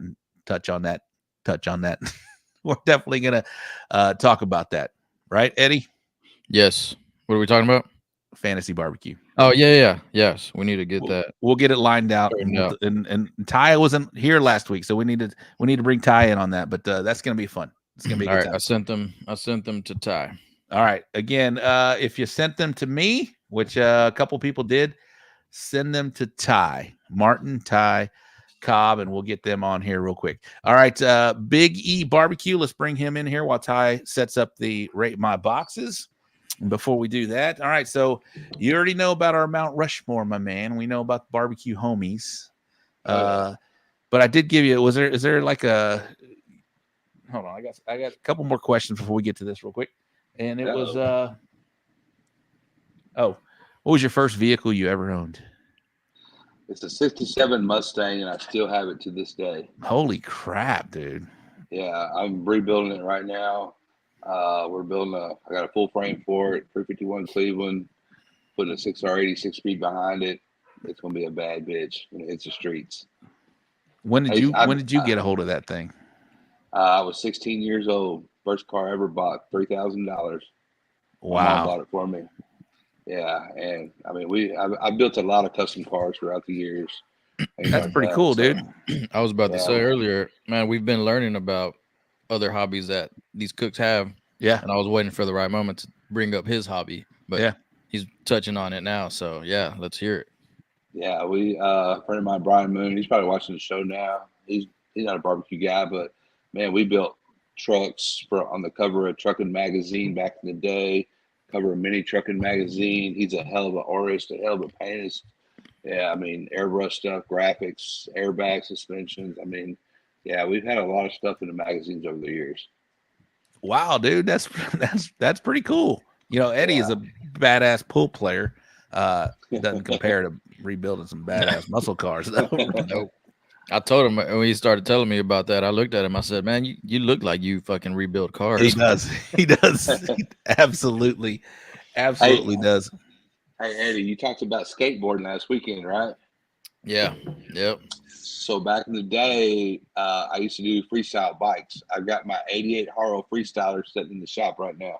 Oh, wow. That's badass. Yeah. My mom was a nurse. She spent $600 back in 1988. Bought me that bike. And you still have it. Still have it. Oh, I thought you were saying that you mentioned that she's a nurse because she had to nurse you with some injuries, I'm sure. Yeah, my shins are beat up. You ever look at my shins, you'll understand. Dude, I've seen some of those like X Games people where they're like totally just, I don't know how many feet, 100 feet in the air. Man, and they're totally releasing off the bike, grabbing it, doing some. Yeah. Oh, hell no. He was a street bike, huh? Yeah. We do wall rides, hot pipes, quarter pipes, 8 foot over the quarter pipe, 540s, stuff like that. But we backflips and all that shit. Nah, we were not back then. I think we just kind of touched on it. Back to Eddie's question. I think we just kind of touched on it. But if you weren't doing barbecue, you're obviously doing both. But would that be where your focus would be? Yeah, probably that and custom cars. Yeah. It's a deal. It's part of the deal. It's like where you live. You're not going to go nowhere. You know what I mean? Yeah, you can be badass at this, but if you're not in the right part of the world, you're not going to get recognized. So, I mean, we were bad at it. We were badass where we were at. Should ride it at awards, bro. Bring that thing out. Hey, Springtown, that quarter-mile walk, I might have to get that some bitch out and ride it up there. Yeah, bring it next time, and you can race Reagan on his bike. Oh, shit. You mentioned you grew up right out 4 miles outside of Texas. You were born. 4 miles. Growing up, did you have any? What's your favorite sport? And now, what's your favorite sports team? If that is a thing. Everybody in Texas is going to kill me, but my favorite football team is the New York Giants. Why? The New York fucking Because Giants? I grew up in a house of Cowboys, and I was a rebel, and I was like, you know what? I like the Giants. Hey, And that's Yankee, what you hey, picked. Hey, me and Yankee You and just Carter- double rod. You just double rodded your family and said, "Screw you. I'm going with the Giants." Oh, yeah. Out of all teams, you could have picked any other team, right? You picked the Giants. Hey, the funniest part was when New England Patriots went undefeated that year, and my buddy Mooney was like, "Hey, bro," and he called me every day for 2 weeks about how the Patriots are going to kick the Giants' ass in the Super Bowl, and the Giants beat him in the Super Bowl. And I tried to call him for 2 weeks straight and never got an answer. They went 16-0. They won 2 playoff games and lost the Super Bowl. Odell Beckham one-handed. Did you guys see the Tom Brady roast? It was fucking great. If you haven't watched that on Netflix, God. Yeah, it's hilarious. Yeah, you got to watch that. It is. They call it the greatest roast of all time. It is legit the greatest roast of all time. There's some. And I heard it was really good. It's great. And everybody Even talking about it. So. Drew Bledsoe was funny. Tom Brady was great. There's some. They. It's great, man. Go if you guys have not checked that out. Go check that out. The greatest roast. It's on Netflix. It's the roast of Tom Brady. It is so freaking hilarious and funny. And they get on his ass. It's pretty good. It's pretty good. All right, and last thing before we get to your Mount Rushmore and your barbecue homie, and then we'll get to the rate my boxes. The last part of the show is going to be that Mount Rushmore, barbecue homie, rate my boxes, and then we'll close out the show with Mr. Eric Arnold from Bigg Barbecue. Thank you for coming on the show, my man. Kind of, you kind of already touched on it. It feels like, but any superpowers or hidden talents that we don't know about that special to you, bro? Man, my only thing is when you're cooking, pay attention to detail. Knock it out every time. Same, you're doing good. Just knock that, what you do, and just capitalize on that. Yeah. All right, I'm not gonna let you get away with that. So, for example, what do you do on chicken? What do you do on chicken? Hey, Eddie, in La Paz, I cooked my chicken halves in 45 minutes. I put the Jesus. perfect 245 minutes. What are you cooking them on? Like an old smoky? Like an old school stuff? Man, I went and bought a Weber kettle at fucking Lowe's one night. I was like, man, this is bullshit. So I went and bought a Weber kettle 22-inch after we come back from Barnyard, and I put it together in my living room. I put that son together in my living room. Yeah, and I never bought one because I'm like, man, $240 for this piece of crap. You know what I mean? You look at it and you're like, there ain't $240 for the metal in this thing. So I went and bought one. I was like, something's got to change. So I put it together in my living room Monday night. Got home from work, or Sunday night, and put it together in the living room. Got home from work Monday, 2 chicken halves, injected them, threw it on just to see how it would cook. And then went to Gatesville that weekend, hit First Place Chicken. I went, damn. So then we went to Weatherford to Parker County, did the same thing, hit 7th place, and my chicken was 11th on the table. Last one to be tasted. And we hit 7th. I thought, well, that's pretty good. So then I was like, I'm gonna run the same thing in Lampasas. And I think it was 3rd or 4th taste on the table, whatever. Perfect 200. My wife threatened to divorce me if I couldn't learn to cook chicken. So, we're still together now, thank God. The bad part is we go to Gatesville, hit First Place Chicken, she goes, back it up. And I was like, damn, okay. Was she telling you to back it up or back up the chicken? Both. Do it again. A little bit of both. You know how it goes. Yeah. That looks like your mom's in the comments talking about go Cowboys. Oh shit. I'm Eric's mom. Go Cow. What's up, Debbie? Welcome to the show. Debbie's checking in. Eric's mom. She's a Cowboy fan. Sorry. She need to calm down a little bit. Hey, don't worry. This is your year. Eric wasn't even born. Eric wasn't even born last time the Cowboys went to the Super Bowl. That's how long it's been. No, I think I might have been 5 years old. Were you around? Yeah, I think I was 5 and was it 95 or Chicken fried barbecue? We them boys. We them boys. Yes. All right. Damn, so Mom. Shots fired. Damn. shots fired. All right. So yeah, the Weber kettle. It's just like the adult kids Q cook. That's it's like they give them little Webers. It's not a Weber. It's like a Kingsford little 11-inch grill, and you got the 22. It's just an adult kids Q cooker, bro. But it cooks chicken apparently, bro. Yeah, 450 degrees. 45 minutes, you're done. We're not roasting on the Cowboys. I mean, whatever. They'll be fine. They'll be fine. They had a big offseason move. They got Zeke Elliott back, so they will be 100% ready to roll. Shit. 100%. We're not roasting on the Cowboys. We're just talking facts. I mean, they haven't done nothing this offseason. But they did have a good last playoff game. All right. Let's do some Mount Rushmores for Mr. Eric Arnold from Bigg BBQ. There he is. Ty's ready. Ty's so ready. All right. So the Mount Rushmore, you've seen the show. I know you've been watching. You know what it means. Your Mount Rushmores for people that have inspired you, people you have a respect for, people that you've looked up to in the barbecue or helped you along your barbecue journey. Who are you putting on your Mount Rushmore, Mr. Eric from Bigg BBQ? All right. Number one, I got to do Philip Breeden. Man, he's that class. He's helped me a lot. Number two, number three is going to be Rob Ochoa and Eddy Morales. I used to look up to you guys. I'd see you guys roll in, and I'd be like, man, they're here. Much respect. Y'all are badass cooks, man. Thank you. And appreciate it, brother. Yeah. That's two for me. Yeah, y'all are badass cooks, man. Y'all are man. Me and Eddie gonna hug it out this weekend. Yeah, I mean, I'm humbled to even be considered, even be up to y'all's par on cooking.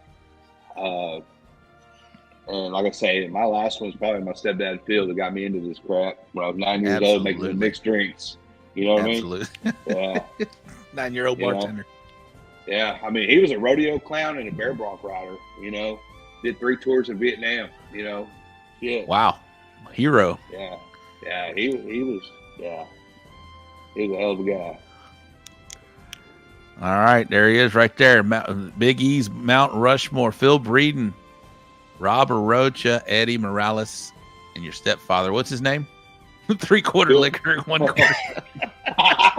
Yeah, his name was Phil Wages.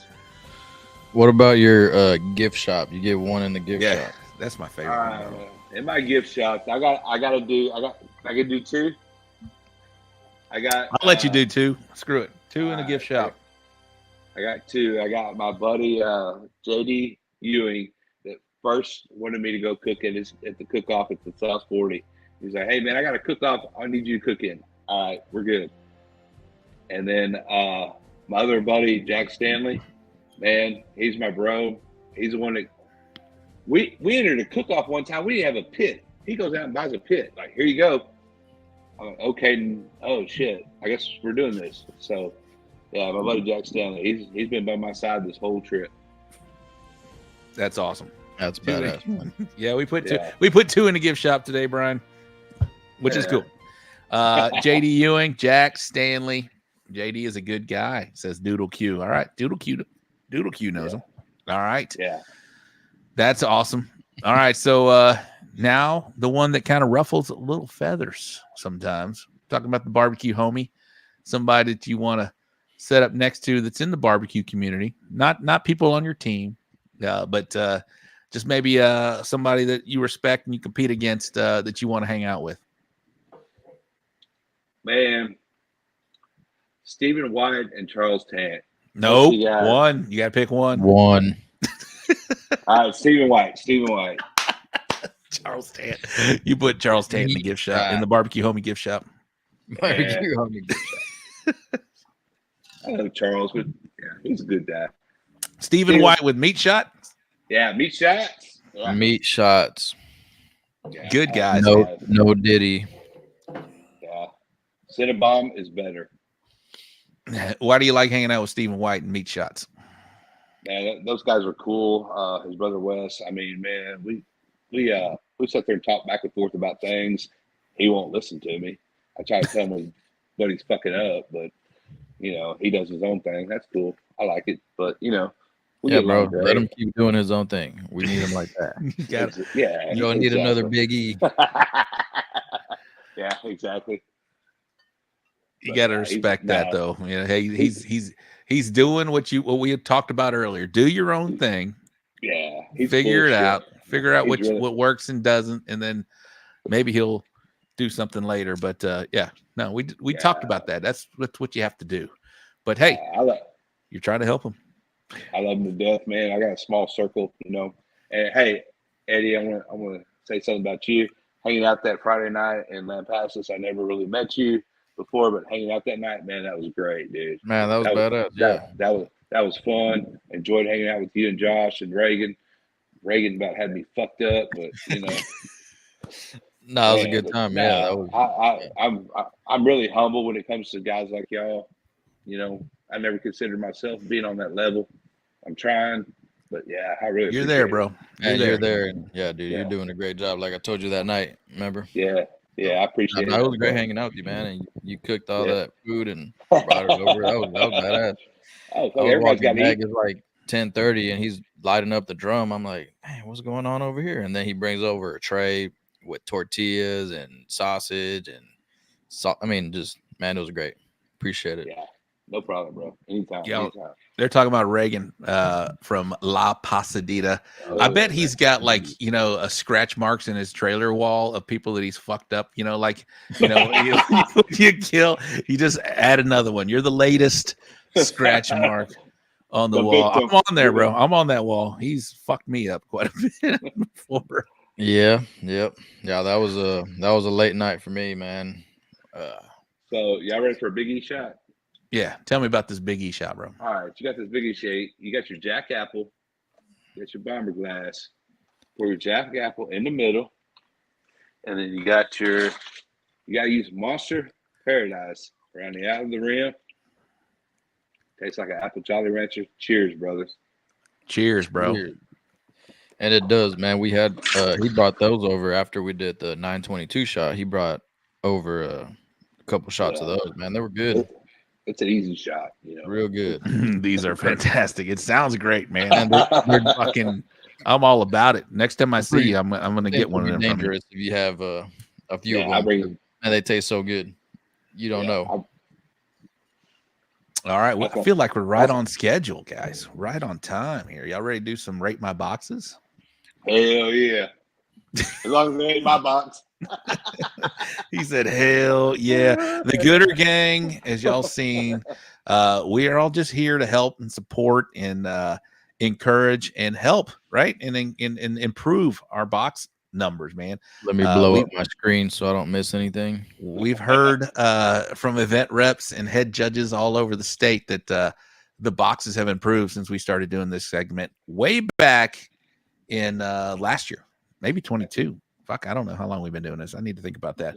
It's been a long time since we've been doing this thing, but yeah, the scores or the overall appearance of the boxes have improved, and it's all because of the Gooder Gang watching right now. So we're gonna do some rate my boxes, and we're gonna do it on the CBA scale. So 10 is excellent. You got 9.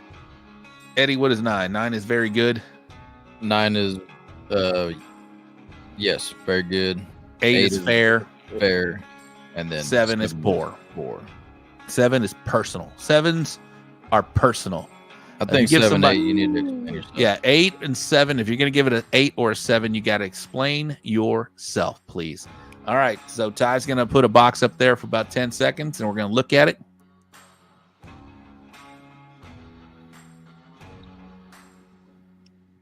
And we'll go last. We'll let we'll go last. We'll let the Gooder Gang do their thing, and then we'll go last. All right. Don't even pull it down, Ty. Let's just leave it up there, man. I think it helps us. Here we go. All right, coming in right now. Josh Hill says he's hell yes. Josh is ready to just kill some boxes right now. The dude gives it a 9. Gordo's 9. Carlos 8. Carlos, you got to explain yourself with an 8. Josh gives it a 9. 9, lot going on. I'll tell you later. 9. He told me now. Nicho 9. Lobos 9. Doodle Q 8. Give an explanation, please. Sarah Joe with a 9. Chicken Fried Bill Purvis with a 9. Cesar Mahea 9. All right, so it seems like the consensus is a 9. No 10s. I did not see a 10 in the comments. Samantha 9. All right, a lot of 9s. If you give it an 8 or 7, you got to explain. Okay, he said swap the thighs back to front. I don't know. They look kind of small in the back. I'd kind of leave it as is. All right, let's go. Eric, you're the first timer on the show. What you thinking, bro? Man, I'm giving it an 8.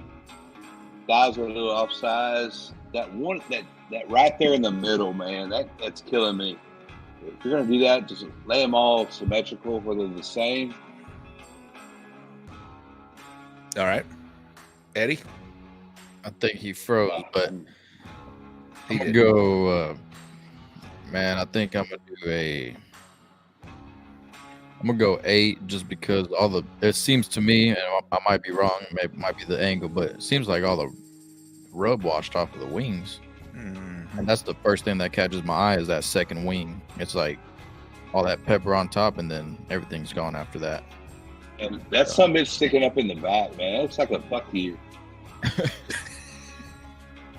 You know what I mean? It's the angle, I'm sure, but it does look taller than all of them. I'm going to give that an 8 as well. I don't like the 2 back thighs in the rear, and I don't like the washed off seasonings on the wings. So for that reason, I'm gonna give it an 8. Yeah. How can a cook prevent their seasoning from washing off? Eddie? For me, it starts off. It's before you. So obviously, I don't know if they wrap these or not, but it seems like the rub wasn't set. If they wrapped them, the rub wasn't set, and if they sauced them, the rub wasn't set. So. I think there's too much moisture. When there's too much moisture in your whatever cooker you're using, the rub won't set, in my opinion. I mean, and some people might think I'm wrong, but that's how I feel. No. That's definitely the sauce. The rubs were not set before that sauce went on for sure. Yeah. All right, let's bring the next one on, producer. Oh, you got something, Eric? You want to add in on that? No, I'm good. All right, let's go with the next one. Got a rib box. We are looking at this rib from left to right. Guys, send us boxes like straight ahead, like a judge will see. Actually, that's not true. I guess the judge will maybe see it like this. It might be the chimney. It's not from that chimney. Fucking New Mexico. No, fucking New Mexico towels. All right, I'll stop talking. Y'all look at that. Gooder gang, do your thing. Carlos with our first 10 of the evening. 10. 9 from Randy. What's up, Randy? Welcome to the show. Join us every Wednesday at 8 o'clock. We do it right here. Hey, Randy, that's my homeboy. That's your boy? All right. Yeah. Samantha, 9. Oh, another shot for Big E going there. Ricardo, 10. Gordos, 9. All right, we're going to it looks like the consensus is 10s and 9s. I'll start this one. I give that one a 9. I'm sure it tastes great. I would like to see a little more texture on the rib before the sauce goes on. It looks like a lot of sauce to me. Not a lot. I mean, it's baked in too. So, but again, we're being extra critical here on the show. So, to me, that is a 9. I would like to see a little more bass boating, like Robert Smith has said on the show before. We need to see a little more texture or paint, for a lack of a better word. Go ahead. Who wants to tackle the next one? Bass boating. Absolutely. Eric, I'm going at 9. You cover up those rib bones with sauce a little bit, change the color just a hair. I'm going 9. I think I'll go. I want to agree with Josh, but I'm gonna go 9. But yeah, I don't really like the sauce too much on this one. I don't know, it's too much sauce or it's not set. I mean, it looks set, but it still looks like it was a heavy sauced. So, yeah. Randy says clean the bones off. I'm not. That doesn't. My eyes don't go there. I paint my bones. Yeah, I've done that as well. Yeah, make them the same color, right? Yeah. I put fingernail polish on them. All right, Ty. Let's bring the next box up there. All right. Woo. Here's what we're talking about. This cook is after my own heart. No wingtip on this bad boy, right there.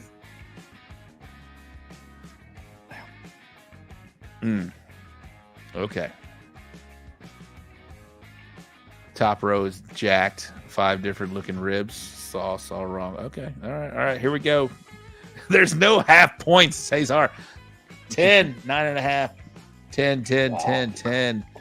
10, 10. Very clean. 10, 10. All right. For the most 9.5. No wingtip. Josh Hale. I'll let Eddie go here first. This one, I'm gonna give it a 10. I mean, it looks great, but now I can see why a lot of people are judging the fuller boxes better. Because right now this box looks empty to me. So now I can see why people are putting wing boxes are scoring better. This bird, man, that's a 10. I don't care about the wingtip. Sauce looks good. It's not too much, not too little. That's a good bird. Eric? Yeah, man. I'm going 10 on the deal. Nice box. Sauce is pretty good. Yeah, I'm going 10. Ricardo, that was mine. Pointing out the foil. I'd turn it in. That's a good point. I mean, I don't think too much about the foil, but hey, the foil is pretty pressed in. It looks great. That's a 10. Rob, your wife told me how to do foil in boxes. She is a genius on that. All right. She needs to tell me. I don't know what she told you. She's like holding out on me. No, that foil looks great, but that chicken looks great. I love the baked in sauce look of this thing. It's not too saucy. It looks like it has been sitting and baking in there for a little bit on there. I actually like the darkness of the bottom of that wing. This is a beautiful bird. Eddie, I see your point though about the emptiness of that box. So I mean, just after seeing so many, yeah, you know what I mean. Now it's kind of like, well, shit. I see it now. I understand. That would look great if there were like some kale underneath it, but we don't do that here in our league. So it's a beautiful bird. But yeah, I see your point there, Eddie. 10 all day long though. Ricardo, that's actually my box. Judges did not like it too much. Man, it looks great. Yeah, good job, Ricardo. I'd run that back. I'd throw it. Through the screen, I would throw it at him again, bro. Throw it at him again. James Dodson, welcome to the show, my man. Eric Arnold is the man. Let's do shots. Yeah, I know. I want some of those Big E shots right now. All right. Yeah, Ricardo, keep throwing it at him. Hit him in the face with it. In fact, that's a great looking bird, bro. All right, Ty, let's go with the next one.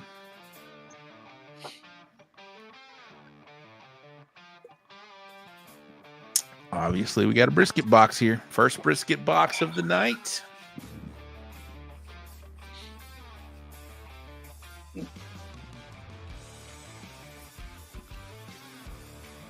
I am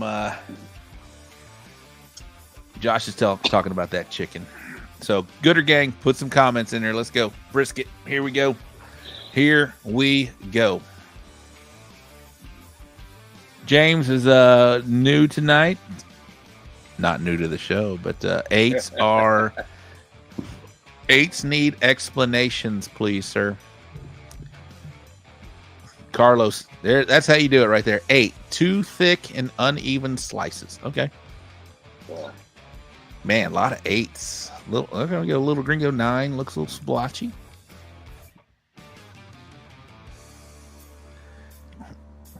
Not uniform. Whoever, if they ever do, is gonna be like at first place out of 200 teams right here. Fuck you, motherfuckers. But that's the way it works. That's the way fucking barbecue works. But yeah. All right, guys, we got a lot of 8s in this thing. I'll let Eric go first. What do you think, bro? I'm gonna go 8 on that. It's that the right side, it's not like blocked and squared like it should be. It might be the picture, but yeah, it's a little dry to me. Eddy? I'm going 7. Ooh. And I've Personal. said it before. I was being nice. I've said it quite a few times. Man, clean the box. Not just the box, but clean the meat off. I mean, there's a bunch of meat particles on the slices. If you look at that right side, I mean, there's a bunch of crumbled pieces off. Man, pull them out. You don't need them in there. A bunch of bullshit. Yeah. I mean, I don't care that it's thick. It doesn't bother me. But, I mean, it's more of the cleanliness of the slices. I'm going to give that an 8 as well. And I don't... Symmetrical. 8s are almost personal for me, but this one does not look... we talked about that foil placement, the one before. This is... And I don't really pay attention to the foil, and I'm not even doing that, but it could be pressed down a little more. Those first 2 slices, I don't know if it's lighting, I don't know if it's the camera, whatever it is, it looks like half of it was dipped in au jus or painted in au jus, and the other half was not. So I think there's a shadow on it. Yeah. 8 just from the photo. Again, probably won first place out of 200 fucking briskets. But here we're giving it an 8. All right. Los Gordos rib box was his as well. Hit 3rd. Sorry, a little late. All right, there we go.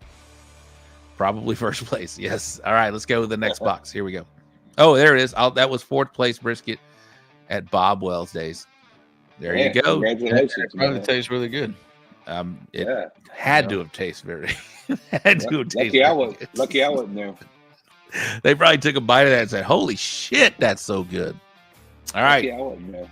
We got a rib box. Ooh. Oh God, who said that? That's not kind.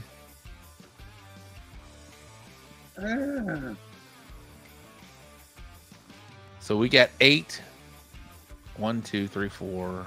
There might be. That's 8 or so parallel. 9. Okay, 9. Same full job as chicken. 10. Okay, let's stop focusing on the foil. My bad. I brought that up, but 9. Add more ribs. Yeah, there's a empty spot in the front there. Fidencio Duran, welcome back, bro, man. Thanks for coming back to the show. All right, I'll take the lead on this one. It looks like all the ribs are pushed to the back. There is absolutely room in the front of that box. If Ty can pull that comment down. Full foil gate and full effect. If Ty, yeah, there we go. There is absolutely room in that front of that box for 2 more ribs, and it needs it. And or shift them down a little bit and make them more forward. Yeah. You can leave the same distance in the front. Yeah, you can. Back, you can. Yeah. Leave front and back. To me, so I'm not gonna kill it. I'm gonna give it a 9. I actually think they look like they look like those Chinese barbecue ribs that you really want. They're red. I want to eat the shit out of them. So I'm giving it a 9. I'm giving it a 9 at the buffet. I'm gonna give it a 9 too. I love that color on rib, especially when on a KCBS. Man, I love that color. I'd go a little bit. It looks like there's plenty of pepper, but yeah, I mean, just kind of center them. Yeah, with the 2 spaces. Man, that's a good looking box. I'd turn them upwards, but it depends on what kind of sanction it was. Even the foil is red from the color of those ribs. Yeah, that's a good looking rib. Yeah, I want to eat it. I want to eat it. It's pretty. It's not pretty, but I want to eat it. It's 9 for me. What do you think, Eric? Yeah, TBA, I turn that shit in any day of the week. That's a 9 for me. Like I said, bring them forward a little bit. Yeah. James Dodson, fortune cookie. Ray. After eating those ribs, I better get a fortune cookie. Is all I'm saying. Steven Rosinski, there it is. He's claiming it 3rd place in Iola. Congratulations, man. Nice job, bro. Nice job. Nice job. Well, we didn't kill it. We liked it. We said it looks great. Yeah. Just I like the color. Like I said, need a fortune cookie. That's it. We're good. All right, Ty, let's go next the one. fortune is you're not going to lose. Oh, man.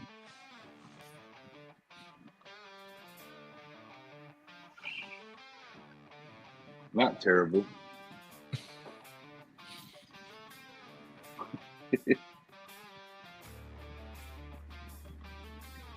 All right, Gooder Gang. You see that brisket box up there? Let's put some comments on there, and we'll comment here in just a minute.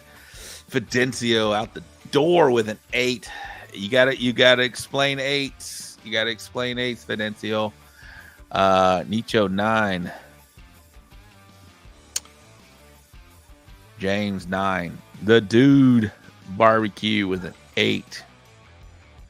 Hey, if you guys are going to be in Somerset this weekend, unfortunately, I can't be in Tomball. My wife is the event rep in Somerset. But if you're going to be in Somerset, me and Eddie will be there. Come say hello. Like the Dude Barbecue, I'd like to say hello to you, man. 8, little saucy. 9. I'm not sure about that fat on the bottom. Samantha, we need an explanation. That is definitely something that we all struggle with. Do we cut it off or do we leave it on? Samantha, damn, a little saucy. They'd hate my shit. As a judge, I'd like to hear what you think here. 9, clean number 6, number 3, and number 6. Yeah. All right, Eddie, you're up first. I'm gonna go 8. Man, if you're gonna au jus or sauce, either one, do all of them because it looks like second slice didn't get anything. And man, it's a little messy. Just clean it up. But saying that though, I do want to try this brisket because it looks like it tastes really fucking good. Yeah. You know, the brisket looks like it tastes good, but man, just even if you're gonna do your au jus, whatever you did, I don't know if you dipped them or brushed them, but do it to every slice. Samantha said backyard is okay. If you're gonna go competition, maybe trim it. And for me, man, I love that fat. I leave the fat on the bottom. It depends. Sometimes I'll cut it off. KCBS, I'll cut it off. But man, I usually leave it for CBA or IBCA. There's Randall Johnson, Ocala Q. If you don't know, welcome to the show, Randall. All right, yeah, good explanation, Eddie. Yeah, it doesn't look au jus evenly across the board. Could be the lighting, could be the angle. You never know. Eric, what do you think about that fat comment? Yeah, I always leave the fat in the bottom on CBA. Just a little bit of fat. I think it goes a long way. A little glossy in the middle, but yeah. So that first slice, you're okay with the fat on the bottom? Yeah. Or is that too much for you? No, I think fat goes a long way in CBA. It's kind of like the old IBCA days. But bring that gloss forward in the middle. Yeah. Shine that bitch up. I'm with Eddie. I want to try it. Looks appealing to me. I'm also with Eddie about I don't know what you scored out. I'll give it a 9. I don't like, Randall commented, that first slice right there, you can see a little crumble coming out the bottom. What do you guys think of blocking? I don't like to block the meat, but I hate blocking. But it doesn't look terrible. But it also tells me if I'm judging and I see blocking, it tells me that it wasn't either measured right to begin with or crumbled on the side. Yeah, so I think if you're blocking, it's either you overcooked it and the edges are crumbling, or you fucked up and you didn't cut it. You didn't cook it to the right size. Eric, tell for people that don't know what we're talking about. What are we talking about blocking? Yeah, you cut the ends off, and to me, if you cut the ends off, you're losing a lot of flavor too, because there's a lot of flavor in those ends. I don't like it. I don't like blocking. I hate blocking. If I'm a judge, I'm actually going for the ends because you get that bark on the backside of that. Yeah, and all the flavor is on the end of that brisket. What are you laughing at, Eddie? I was laughing at James Dotson's comment. Bra blocking looks like a grown man with dyed hair. My buddy James, I love James to death. He cracks me up. God's country, AJ Garza. He's saying I used to always block, and that is a brisket champion, right there, talking there. Hey, yeah. He said he used to. That means he's not doing it anymore. He finally learned to measure twice, cut once. Measure twice and cut once, exactly. If it's crumbling, you have to. Oh, here we go, little gringo. If it is crumbling. And you have that on the front slice, you are asking for it. Tenderness score is weighted. So how many guys are cooking? Tenderness score is high weighted. No, it's not. Oh, yes. I'm sorry. You're right. Tenderness is definitely weighted. Yeah, don't worry about the tenderness score. I don't know, but don't worry about it, but it's not going to kill you. The tenderness score? Yeah. No, the appearance score. Yeah. Sorry. So how many teams are cooking in a brisket basket or a, you know what I mean? I mean, it's becoming more and more. I started doing my last cook-off. I didn't hit. In fact, brisket fucking killed me. But I cooked in a basket or a tray. I do too. I mean, yeah. So I'm thinking about on 8 times out of 10 I won't use it because I trim it to identical every time, but. Man, once in the blue moon, I'll use it. I'll keep it in my trailer. So I'm also considering about doing money mussels in the same kind of fashion. Make a money mussel metal piece that you put your money mussels in, so they're uniform fit. That goes in the the conversation of we fucking overthink way too much sometimes. I know Johnny Dunn right here, one of the best brisket cooks in barbecue, Texas barbecue. I'll just say barbecue right now. I block still when needed. Depends on the brisket and the direction of the grain dictates how I trim. Yeah, exactly. There you go, right there, Mr. Johnny Dunn.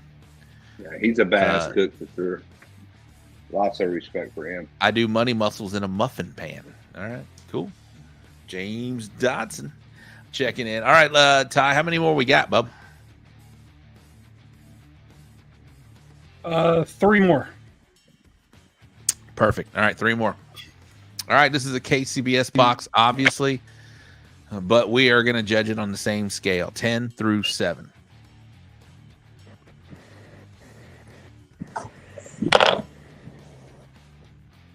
You guys start comment. Ooh. Keep your comments to yourself, Eric. Legend, Candy says. She's talking about Johnny Dunn. Absolutely a legend. 10, 10, 10, 10, 10. Lots of 10s in this field right here.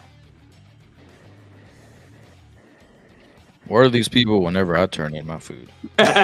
No shit, right? All right, looks like the comments are dying down. Isaac with a 9, Johnny Dunn with a 9, Candy with a 10. Candy is the promoter of the Tomball VFW cook-off this weekend. Our heroes wear combat boots. I don't know if she was watching earlier when Ty was saying some very kind things about What's her up, contest. Candy Banks? I love that contest. I called her earlier to apologize personally that I would not be able to attend. But yeah, got to go where the wife is. All right, here we go. 8 from Miguel. Miguel, you gotta put an explanation on that. A lot of 10s, a lot of 9s, mostly 10s. 10, show us the front of the box, not the top, because judges are not standing up looking. Okay, there you go. Good comment. All right, I think I'll take the lead on this one, and then I'll go Eric, and I'll follow with Eddie. I like the viscosity of the sauce. It doesn't look like it's too saucy. It looks like it's baked in. I would have liked a little more time on the pit with that. I'm not a big fan of the spacing in that middle. I don't know what you guys think. Y'all can hold your comments on there. I'm gonna give that a 9. Out of 10 is a perfect score for me. I'm gonna give that a 9. I would like them placed together in the middle. I'd like to see green on the outside, and just put them butt to butt or face to face in that center. Eric, what do you think? And I agree with you, man. That's a 9. It should be a 10, but that's a 9. If they would have just joined the two together in the middle, that middle green is killing me. Yeah.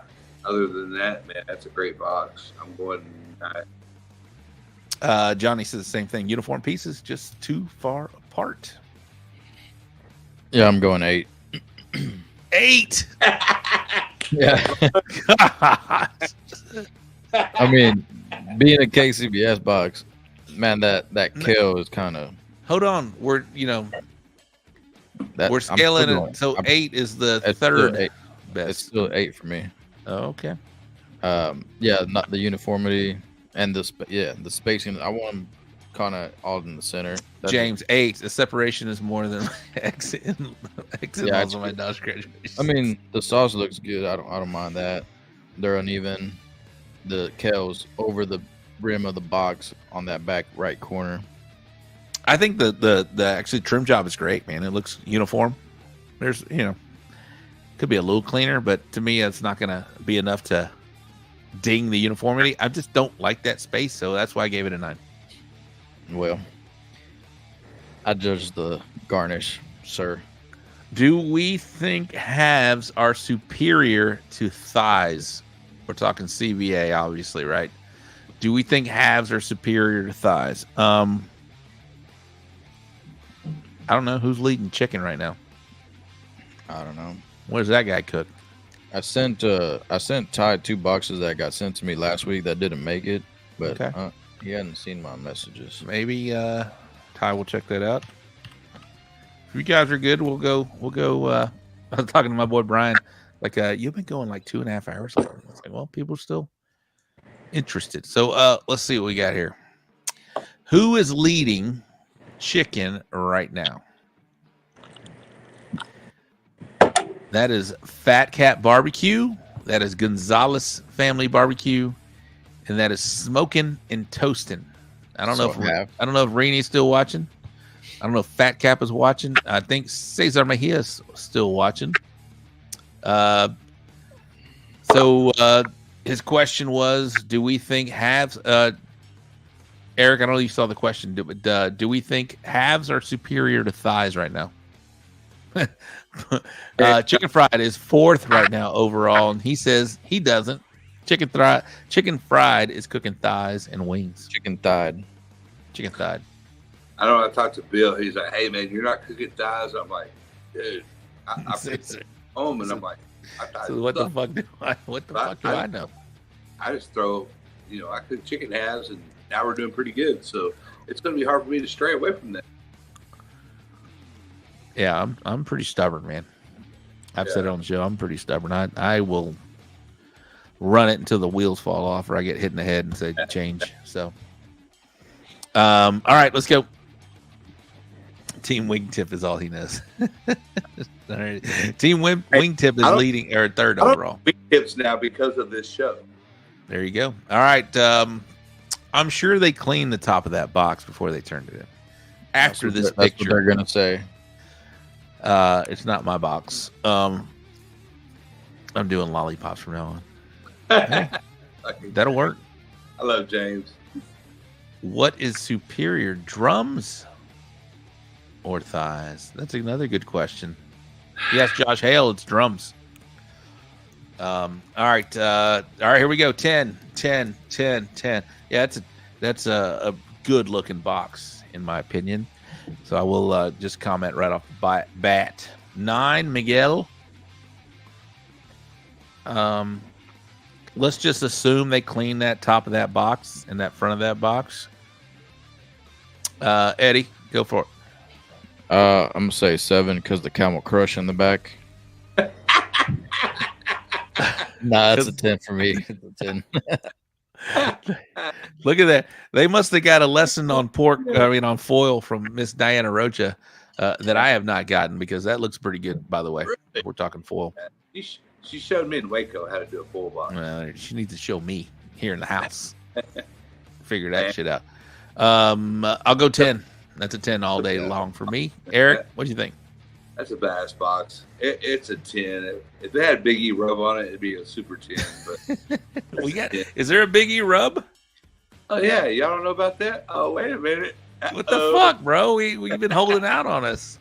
Hey, it's for special people only. Hey, all right. I'll put y'all some in the mail. Small batch. Small batches. I'm gonna stay away from that comment. All right, here we go. Yeah, yummy. That's a good looking box right there. All right, Ty, let's go. Oh.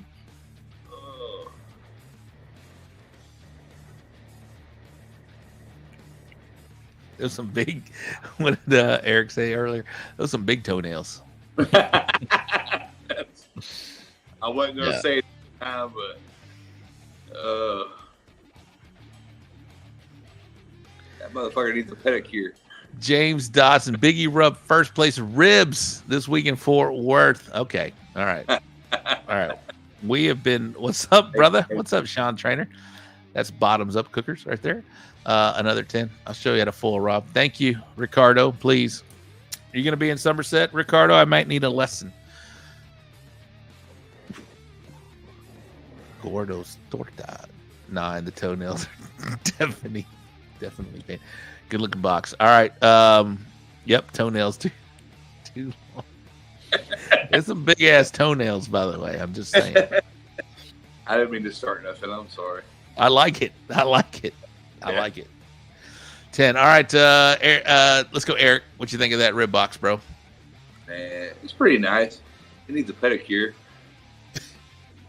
But hell, I eat the shit out of them. They're pretty good. I go 9. You go 9. Yeah. Eddie. That's a 10 for me. Tree climbers. Bill. That is a 10 all day long for me. 10. I love the color. I love the color. Kind I of love pushing together, and but that's about it. Yeah, that's a full box. I love the color. I love the toenails. Liking some big toenails apparently, and got them covered with sauce. Man. I do like the viscosity. It doesn't look too saucy. It looks a little on that borderline there, but I'm down with that. That's a 10. Yep. Oh, Carlos is claiming that was first place ribs in Weatherford. Oh, there's definitely a filter on that then. Sorry, Eddie. Sorry, Carlos. He said Eddie didn't like them. I didn't. Yeah, I mean, they look great right here, but I didn't like them. No, I'm down with that. The color, Carlos, great job, bro. The color looks great. Great job, brother. Great job, Carlos. Them are some big ass toenails, though. It's like attention goes right to those. Augustine, what's up, bro? Welcome to the show. Hello, Eric. That must be a friend of yours, man. Hey, brother. Oh yeah, that's my brother. He works with us at the show. That's all 6 of your kids, your family, right there. They're all checking in right now. Oh yeah, I got 11 grandkids. I don't know. We got started early. All right, Ty. Let's bring that next one up, bro. My man.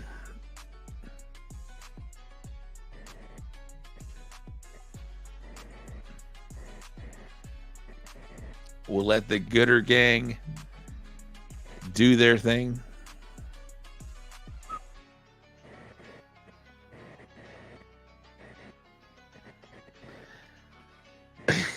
I'm waiting for Gooder gang to chime in. Johnny Dunn, 10. 9. Miguel. 10. Chicken fried. 9. Jared wants the breast forward. 8. That wing though. 9. 10. 9. That chicken looks like it's a UFC chokehold. 9. Little right to the center. I mean, are we why not? Let's be helpful Gooder gang members here, and let's talk about that foil. I don't like the foil on the right side. Just saying, we're not going to judge foil but why not make it look as best as it can? 9, pin that wing down. Looks like it's trying to flap away. All right, Eric, go ahead, bro. Yeah, what I don't like is the leg being in the front of the box. You know, I like the breast in front of the box. You know what I mean? You know, the other breast in the front of the box. We want to see some chicken titties. That's, you know what I mean? All right, Eddie, what you think? Yeah, I'm gonna go 8. Johnny said, "Fuck the ball." 8. 8. Come on, you got to explain. Yeah, I'm. Let me, bro. My bad. You're right, man. It's not. I don't see man. For me, it's not enough seasoning, and that sauce looks like it's probably set a little too long. I don't like the wing, and I don't like, and just like everybody else said, I want that breast forward. Yeah, looks like ketchup. It looks like I don't like the sauce. I don't like the seasoning. I want more seasoning.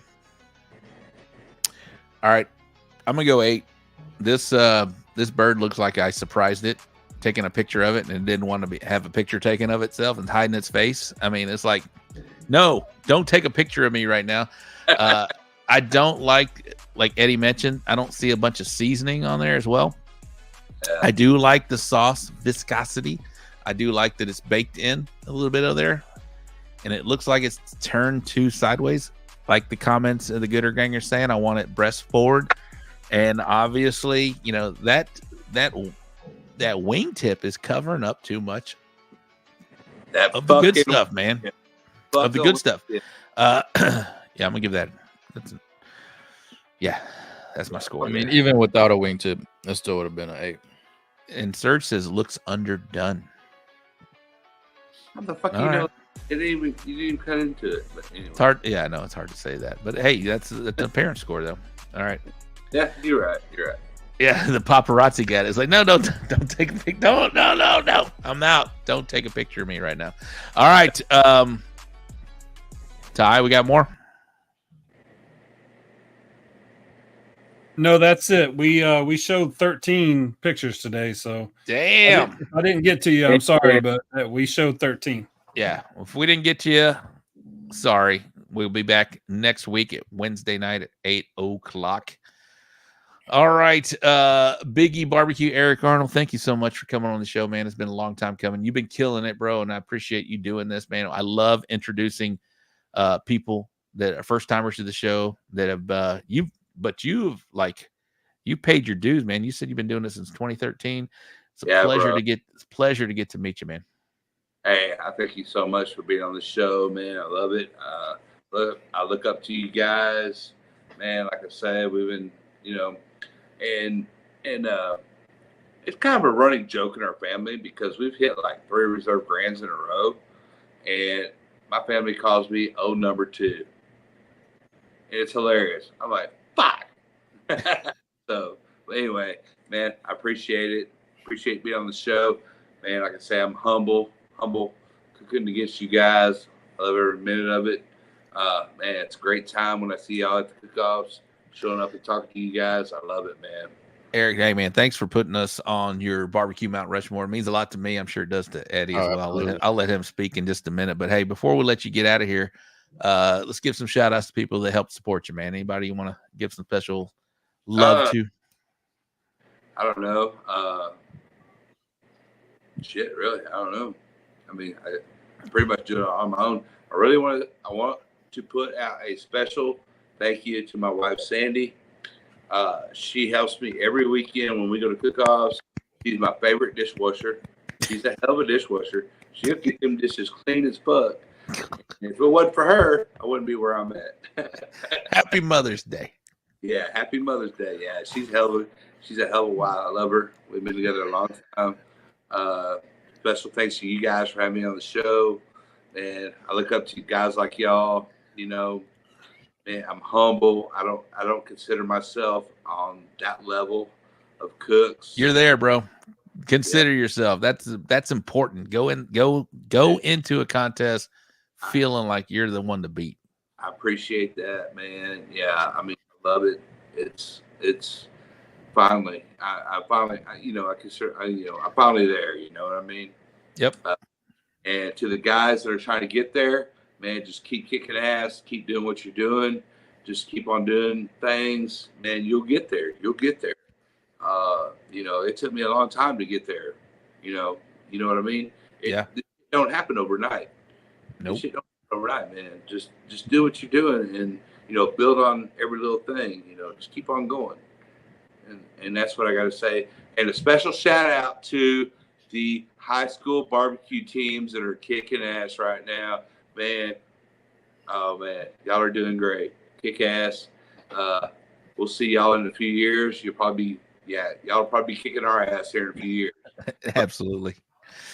All right. Wish they would have had that high school barbecue team stuff back when I was young. Back when I was doing it, man. Yeah. Get involved and go see if you can help coach your local barbecue, high school barbecue team. Exactly. All right. Eric, thank you so much, man. It's been a pleasure getting to actually get to meet you and know you and learn a little bit about your journey. And you had some great comments, great advice. It was a great show.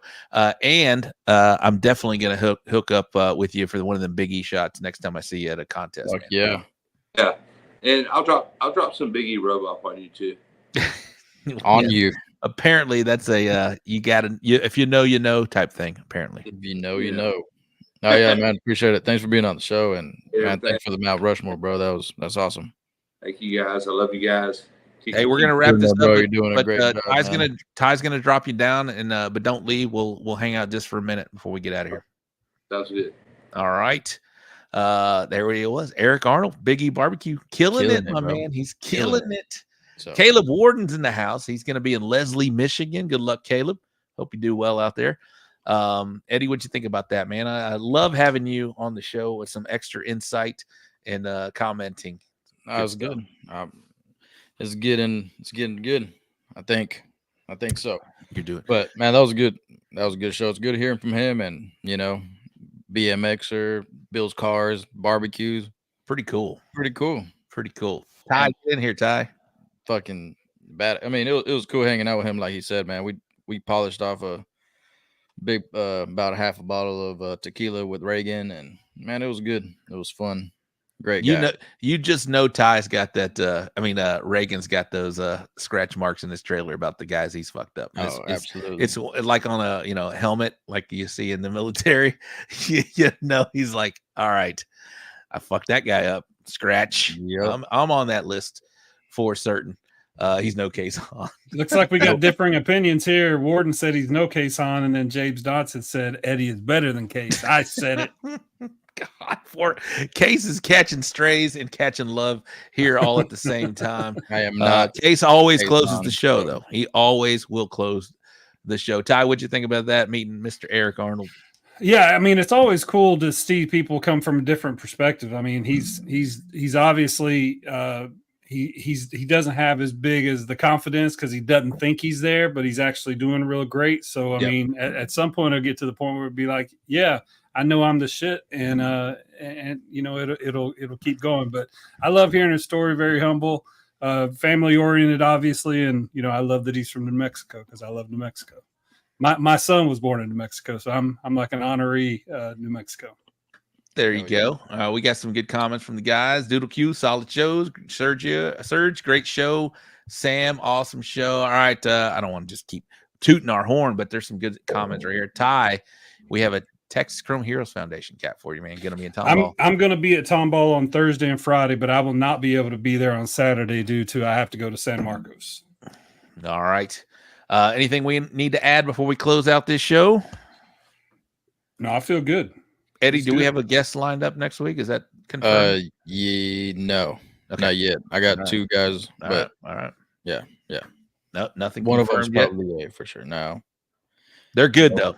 They're good. We'll just say they're good. Yeah, they're good. Yeah. Man, Ty, you're going to be in San Marcos. It's pretty close to where we're going to be cooking. You might come down there, about 45 minutes away. Yeah, maybe. Yeah, I'll give you all a call. All right. Ty's got some good family stuff lined up, man. I'm happy for you, man. Congratulations to the Cobb family. If you're cooking this weekend, good luck to you. We'll see you down the line. For the semi-retired cook that I am right now, I'll be cooking this weekend, and I'll see Eddie in Somerset. My wife is the event rep in Somerset. Wherever you're cooking, good luck. If you're in out of state in Michigan, wherever the heck you're cooking, good luck to you guys. If you're in the Tomball VFW, drink, and good luck to you as well.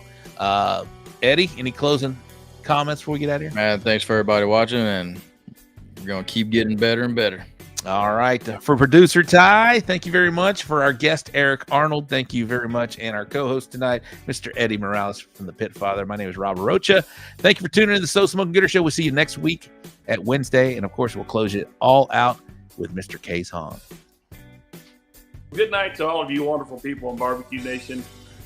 You too, California.